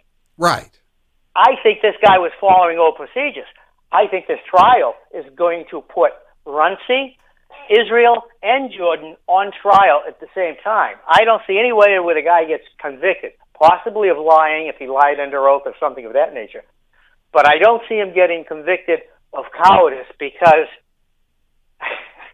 you know, everybody's a coward until it happens. And a hero is not a hero until given a set of circumstances that allows him to be the hero. And I have to agree with Grace about the last shooting with one of the kids who was in the Marine OC right. ROTC. Right. And the other kid looked like a little, and poor kid got killed. And one kid looked like kind of heroish kid. The other kid looked like a little wuss. And here's the guy that looked the last guy you would think of being a hero, jumps up and rushed him. Shot. Right. Yeah. I brought tears to my eyes just looking at that. But you don't know who the hero is, and you're a hero one day and a goat the next, depending on the situation. But I agree. I'm not. This guy did the wrong thing. 99% of the police I know would have been right in there. Right. But the fact is, too, that, those kids you were talking about, the two kids who got killed, but they didn't have guns. This guy had a gun, right? I mean, and that's what he's trained to do. I mean, that's why he's carrying a gun. Okay, we're going to move on and talk about the Mass State Police after this. I'm Howie Carr. Are you looking for a pre-owned car? Well, before you go to the dealership where you'll be pounced on by pushy salespeople, give the Car Guys a try. I'm Bill Papageorge, and my job is to make finding the perfect used car as easy as possible. That means I do all of the tough legwork for you. Once I figure out what you want out of a car, I go find it. I've been in this business for a long time, and I know what to look out for. I won't bring you a car unless I know it will meet or exceed your expectations. So give me a call at 800-300-4600. That is 800-300-4600. Sig Sauer is calling all experienced assemblers, CNC machine operators, finishers, material handlers, and packers to come to their hiring event this Saturday, June 8th. Sig Sauer's hiring managers will be on site from 9 a.m. to noon. Sig Sauer is located at 72 Peace Boulevard in Newington, New Hampshire, exit 4 off Route 95. Sig Sauer also has several other job opportunities available. Start your new career this Saturday from 9 till noon. Learn more at SigSauerCareers.com. And now, an interview with the Emperor of Hate, Howie Carr. If Mr. Gooner was a person, what college would she attend? The U.S. Coast Guard Academy. Is Mr. Gooner a conservative or a Democrat? Mr. Gooner is a fiscal conservative and a social liberal. If you could have dinner with any president, dead or alive, who would it be? Calvin Coolidge. He was from Massachusetts, and I liked his attitude towards public sector unions, and he said the business of America is business. He's my guy. Other than yourself, which columnist do you respect the most? The late George Fraser. He was a columnist for the Boston Herald, the Boston Globe. Most people have forgotten him now. Jimmy Cannon was pretty good. He was so good that Mike Barnacle used to steal stuff from him all the time. Breslin was good in his early days, not so good later on, but when he was working for the Herald Tribune back when I was a kid in New York, he was damn good.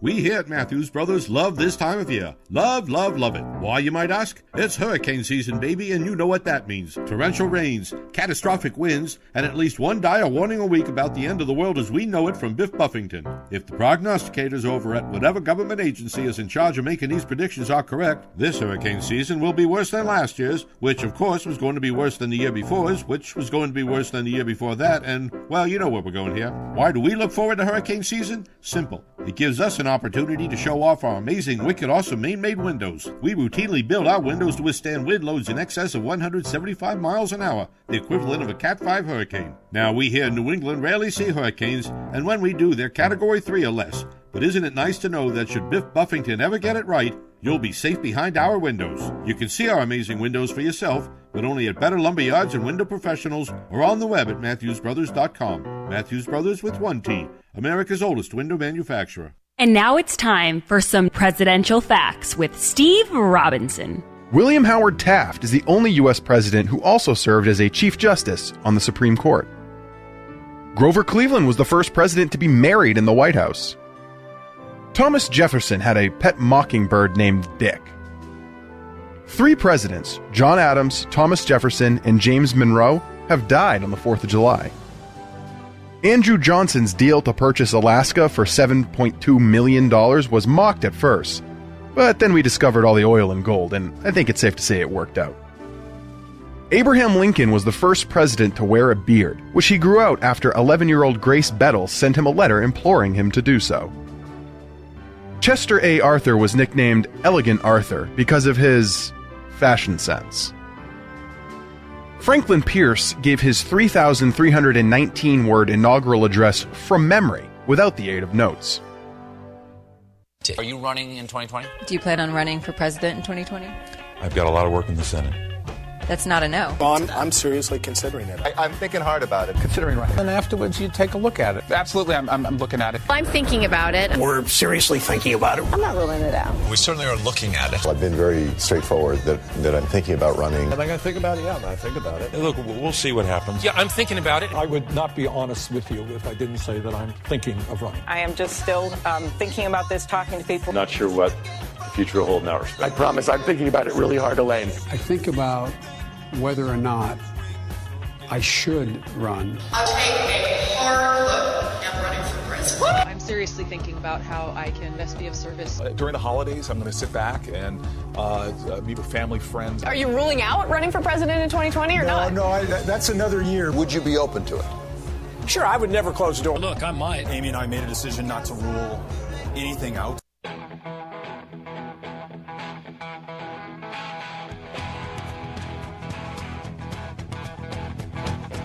Live from the Matthews Brothers Studios.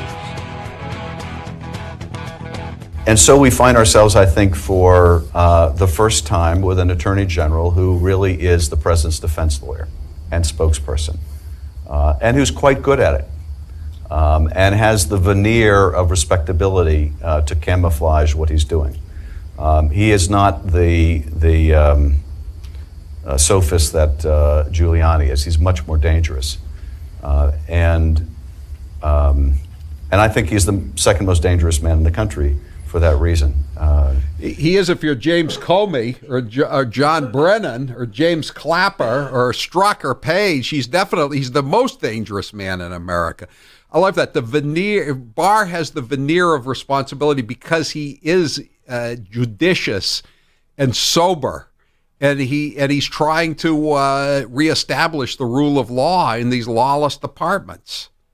Good Lord. Howie, whatever happened to, if you didn't do anything wrong, if you're innocent, then why can't we investigate? Right. That's what they kept telling us. That's what they kept telling us for 3 years. I don't know what Trump's complaining about. He ought to be willing to go in there and talk for 50 or 60 hours, under oath. I'm going to make a montage of all the times they said that versus now how they're trying to stop this investigation. But if someone on Free Beacon wants to make it so that I don't have to go through all the clips, feel free to steal my idea. You can Joe Biden me right now. And it's just, as Barr said, too, it's just amazing that, and he's not the only one who said it, but the media, has been, not caring at all about these security issues. You have times when they've actually identified covert CIA operatives in dangerous locations. They put their names on the front page of the newspaper, endangering their lives. And now they're telling us that,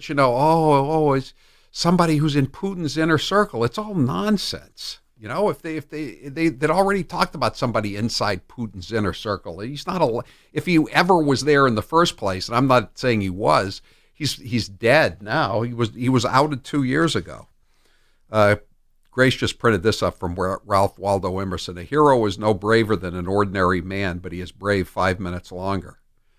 And he just could be in the right place at the right time or the wrong place at the wrong time. We talked about the people that had all that were awarded the Congressional Medal of Honor. I mean, they were just, in many cases, people who responded instantaneously when a grenade was thrown into a foxhole, or suddenly the enemy attacked, and they just happened to be the ones on the point, on the front line, and they answered the call. 844-500-4242. That is the toll-free number of the Howie Carr Show. So we're talking about Parkland and what should happen to the guy who, to the guard, the security guard at the school who basically refused to do anything. He's been arrested, and he's being held tonight on $102,000 bond. He's looking at heavy prison time, criminal charges, et cetera, et cetera. So today, back here in Massachusetts, closer to home, we have this ongoing scandal with the Massachusetts State Police, Troop E, which was the Turnpike. That's the ones I'm familiar with more than anybody else, even more than F Troop, the Logan people. They were getting highway federal grants to do overtime for because the Pike is a state highway, I-90. And it was a scam. It became a giant scam for a number of years, and they were getting overtime, and they weren't working the shifts, and they were writing ghost tickets. They would just make a copy of a ticket that they would write on a Tuesday and say they'd be working overnight on Wednesday, and they would just they wouldn't put in they would just make a carbon copy of the ticket, and then they would put it in, and they would never send it to the courts because you can't obviously send 2 tickets for one stop. But that's how they were getting around it. And so when the scam was broken up, I guess the GPSs, they were able to track it pretty much 100%. It's like a DNA test for a car with these GPS devices that they have on the state police cruisers. So there was no way to dispute it. So they're just bagging these guys just one after another, boom, boom, boom, boom, boom. And so some of them are doing jail time, and some of them aren't. And so last week, one of them, a guy named Heath McAuliffe, he's from Hopkinton. He sent a letter to Denise Casper, who was appointed by Obama. I know her a little bit because I've told you this before. She was the Whitey Bulger judge. They tried to keep me out of the courtroom. Whitey put me on the defense witness list just to screw me up. But she was okay, and she let it go through. She's pretty good. I saw her in court every day for a couple of months. And I know she was appointed by Obama, but I'm just saying that. She's, even a broken clock is right twice a day, right? Okay, so he sends her this letter because she's doing the sentencing today. To be honest, it has taken me some time to come to grips with my wrongdoing and stop making excuses, blaming the quote-unquote culture and feeling sorry for myself. When I first learned I was going to face federal criminal charges, I felt it was unfair. I told myself that almost all of my colleagues at Troop E were doing the same thing, that it really wasn't a big deal, and that it wasn't fair that I was one of a handful of troopers being singled out for federal prosecution and having my career and reputation ruined. However, over the past few months, with the help of my therapist and my pastor, I have made time and space to reflect on my conduct, on the decisions I made, and on the importance of accepting the consequences of my actions with grace and humility, etc., etc. I now recognize that when I schemed to take money for overtime that I hadn't earned, I betrayed my oath, my badge, and my community. I stole money from the taxpayers I was supposed to serve. I brought dishonor on myself, my family, and on the state police, an institution that I love. I also failed as a father who serves as a role model for my young sons. It really doesn't matter that many other troopers were doing the same thing, that our superior officers knew about it, or that only a handful of us were singled out for fellow prosecution. I am responsible for my own conduct. I chose to commit this crime, and I must now face the consequences of my actions, whatever they may be. I know that my law enforcement career is over, but I hope that I will have an opportunity to serve others in the community in the future and to make amends to those I have wronged. So he got 1 day. That's a pretty nice letter, though. He seems like he has realized that he made a mistake. Yes, it is pretty good. It is pretty good. Casper was arrested in December, pleaded guilty last March to collecting more than $7,800 for OT he did not work in between 2015 and 2016. He was paid $164,000 in 2016 and $180,000 in 2015, including more than $60,900 and $83,400 in overtime, respectively. Casper said she considered a host of factors in sentencing McAuliffe. There was another guy who was sentenced today he didn't seem as likable, shall we say, as McAuliffe. His name was David Wilson, and he was a lieutenant. He was 58, but he also got 1 day. He must serve 2 years of supervised release, including 6 months of home detention. Heath McAuliffe has got 6 months of home detention. He must pay restitution as well as a $4,000 fine. Hey, Howie. Yes. Is there anyone who got in trouble who did it like once? Or did they mostly go for the guys who did it over and over again? Because I would feel bad for someone if they did it one time and then they got everything taken away. I know that technically it shouldn't matter, but... I think, I think this is like most crimes, Grace. There are very few times you do it once. Yeah, it's like robbing someone. Very few people get bagged on their first time driving drunk or burglarizing a house. You know what I mean? You generally get away with it the first few times. I don't know, the worst thing about this whole case, and what makes it so sort of unfair, is that the state police knew that this investigation was going on, and yet last year they destroyed all the records pre-2015, all the overtime records 2015. And think about that. The Archdiocese of Boston, when they were molesting all those kids for those decades. Say what you will about Bernard Cardinal Law, he never destroyed the records. They were there when they went to get them. The FBI tried to lose all the text records of Strzok and Page, but maybe it was a screw up, but Horowitz or his guys found it. The Inspector General found it. They flat out destroyed all these records. I mean, that may be what, McAuliffe is, still complaining, although he says he's come to terms with it.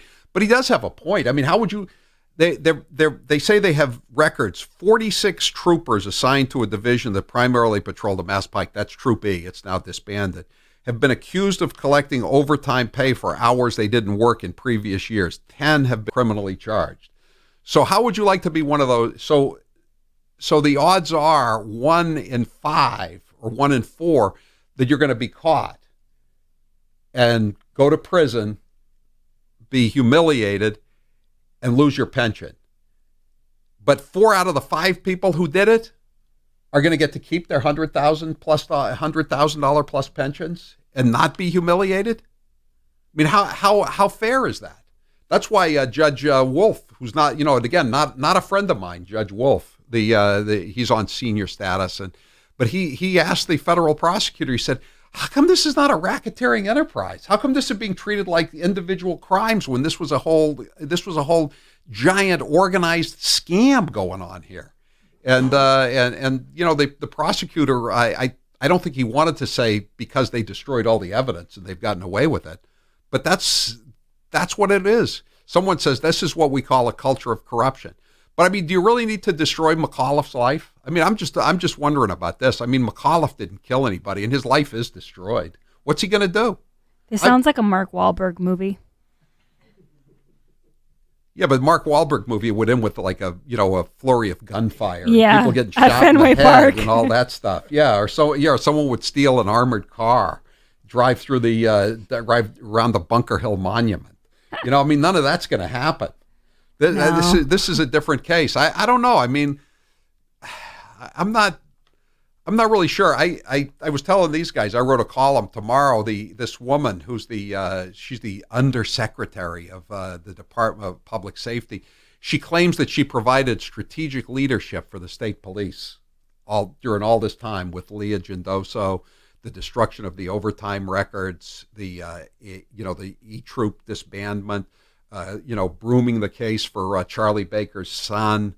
There were all these scandals in the state police, and she says she provided strategic leadership. You know what her punishment's going to be tomorrow?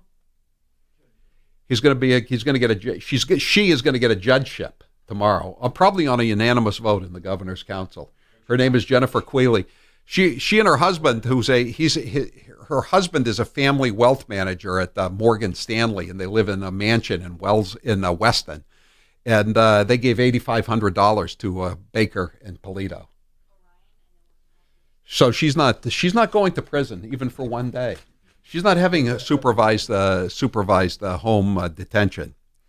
You've heard me talk about Orion Metal Exchange. They're the only precious metals exchange I trust. Thousands of my listeners have talked with Orion about investing in precious metals, and you should too. Now is the ideal time to invest in silver and gold. Thanks in part to the booming economy under President Trump, precious metals are incredibly undervalued. But the strong dollar and roaring stock market won't last forever, and neither will this once-in-a-generation opportunity to buy gold and silver before prices return to their all-time highs. Don't just take it from me. Governments around the world are stockpiling precious metals.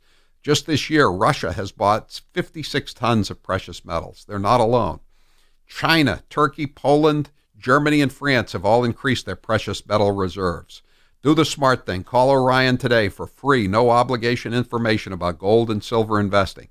Call 800-912-2300. That's 800-912-2300. With Orion, you'll get more metal for your money. Call 800-912-2300. We'll take your calls when we come back. 844-500-4242. I'm Howie Carr. He didn't come here to be made sport of. Howie Carr. There are plenty of differences between Trump and the Democrats running for 2020, but the main one is Trump's pretty funny. Take a listen. What advice would you give to the 25-year-old Donald Trump knowing what you know today? Don't run for president.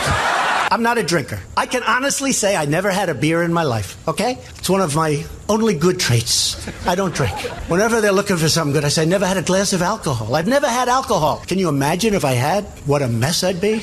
I'd be the world's worst. Other countries, big countries, India and others, we had to pay because they considered them a growing country. They were a growing country. So what are we? Are we allowed to grow too? Okay. No, are we allowed to grow? I try like hell to hide that bald spot, folks. I work harder. Doesn't look bad. Hey, we're hanging in. I should have saved the Pocahontas thing for another year. Because I've destroyed her political career, and now I won't get a chance to run against her, and I would have loved it. I don't want to knock out all of the good stuff and end up with somebody that's actually got talent. That would be terrible.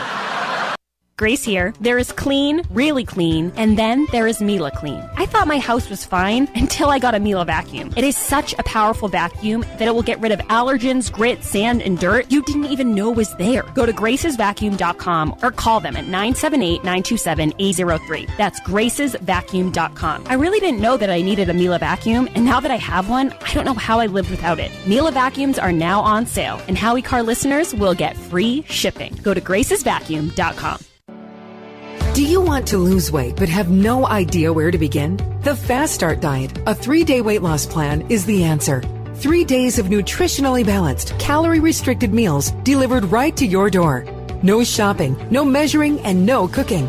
Everything is prepared for you and ready to eat at home or on the go. Fast Start Diet works. Get yours on Amazon or faststartdiet.com. Use promo code HowieSave. That's HowieSave for 10% off your first box. And now it's time for some presidential facts with Steve Robinson. George Washington was unanimously elected president by the Electoral College in the first 2 national elections. Talk about landslides. George Washington proclaimed November 26 a day of Thanksgiving. He fasted while visiting debtors in prison, but provided them with food and beer. John Adams was the first president to reside in the Executive Mansion. Theodore Roosevelt was the first president to call it the White House. Following the Boston Massacre in 1770, no one wanted to represent British soldiers accused of murdering 5 colonists, so John Adams did. Thomas Jefferson spoke French, Greek, Italian, and German. He also claimed to have taught himself Spanish on a 19-day trip to France using only a grammar guide and a copy of Don Quixote. In 1860, Abraham Lincoln's campaign slogan was, "Vote yourself a farm," a reference to the Republican Party's support for the Homestead Act.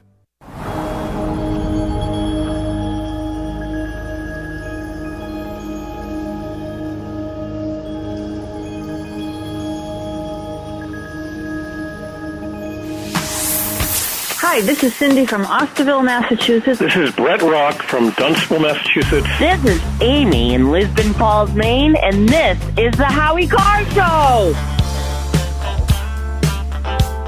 I don't know how they got McAuliffe. We were just talking with the VIPs about it, but I think probably because he did it in 2015 and 2016 when they didn't get around to destroying the records. So they got the people that were later, rather than the people that were earlier. So these guys are going there, but for the grace of God, I'm glad I did all my stealing in 2013.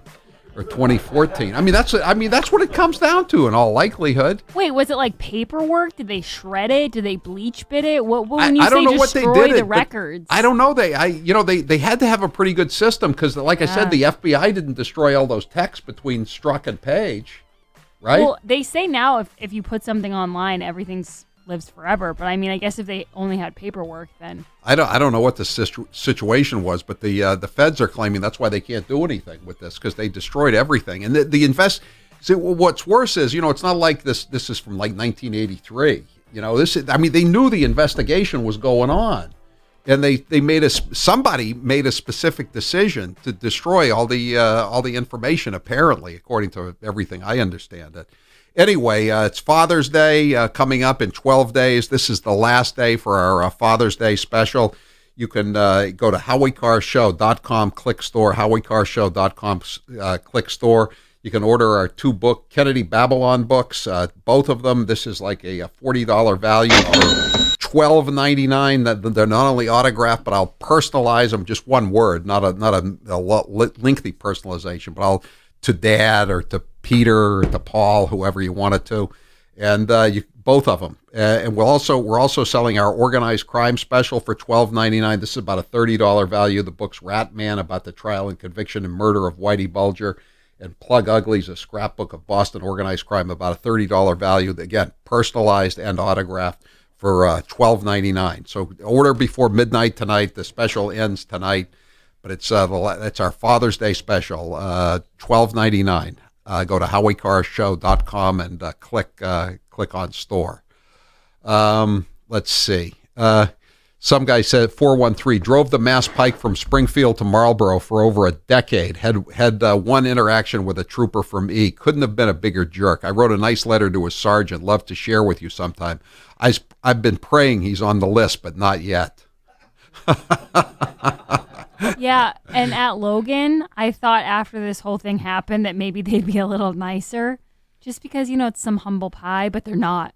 They catch me waiting. I was waiting to pick my parents up, and I was doing that thing where you just kind of hover around. Yeah. And they come right up to the window. Boom, boom, boom. Move it, girl.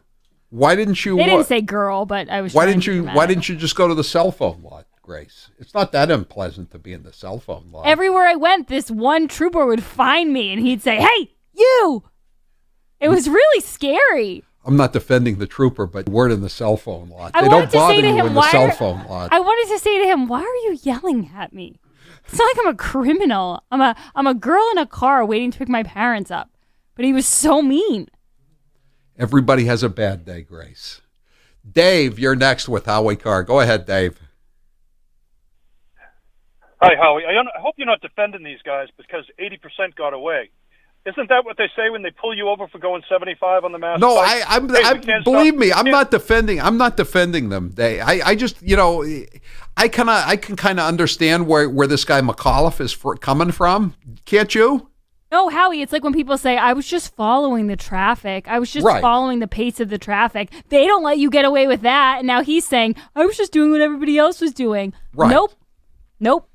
Well, the thing is, he got caught. I mean, that's the thing. It's the old saying. We use it over and over again. Don't do the crime if you can't do the time. I mean, he should have known. I mean, they were all taking a risk, and only 20% of them have been busted. I do feel kind of bad for him, though. No, I'm not. Do you think I'm defending him, Dave? They should get real jail time, not sitting at their home. These guys are making $250,000 a year. Absolutely not. They should be going into jail where the criminals are. If they were holding up a 7-Eleven and stole $200 out of the register, that's where they'd be. No, you're right about that. But the thing is, I think if you had given him a chance, would you rather do 3 years in prison or lose the pension? I'd say most of them would have taken the 3 years in prison. I'm going to guess 95% of them would have taken the jail time rather than lose the pension. All right, we'll have more on this. I'm Howie Carr. Cape Gunworks, Hyannis. Just one more reason to visit Cape Cod, one of the largest gun stores and ranges around. Do something new and have a range outing with coworkers or friends at Cape Gunworks. Memberships available. but walk-ins are welcome. Take our firearms certification course, attend date night, or even ladies' night. What do you think, Grace? I had a blast learning gun safety and shooting at the range at Cape Gunworks. Trust me, ladies, you need to be prepared. Visit Cape Gunworks in Hyannis today, or check them out online at capegunworks.com. While Whitey Bulger was locked up in prison in the 1960s, Buddy McLean was founding what would become the fearsome Winter Hill Gang of Somerville. Buddy McLean was everything Whitey wasn't. Well-liked, charismatic, a family man, good with his fists, and a deadly marksman. Now there's a new book out about the legendary life and times of Buddy McLean. It's called Loved and Feared by Larry Levitt, with photos of Buddy and the gang that you've never seen before. It's Boston true crime like you've never read before. Loved and Feared by Larry Levitt. Now available on Amazon and at local bookstores. And now, an interview with the Emperor of Hate, Howie Carr. How did you discover Steve Robinson? There was a 10th anniversary for the morning show on WGAN, our Portland affiliate, and he was the master of ceremonies. I was there, Colonel Hunt was there, and a lot of other people, and the mailroom manager was there, and she liked the way he was handling it and said, can we get him to work for us on our station? The rest is history. Out of all of the applicants for my job, why was I selected? Because, Grace, you got here about 10 minutes early. There's a lot to be said for getting somewhere on time or getting there early, and that's why the mailroom manager selected you. And the fact that you were wearing nice makeup, too. Who was your first producer and where is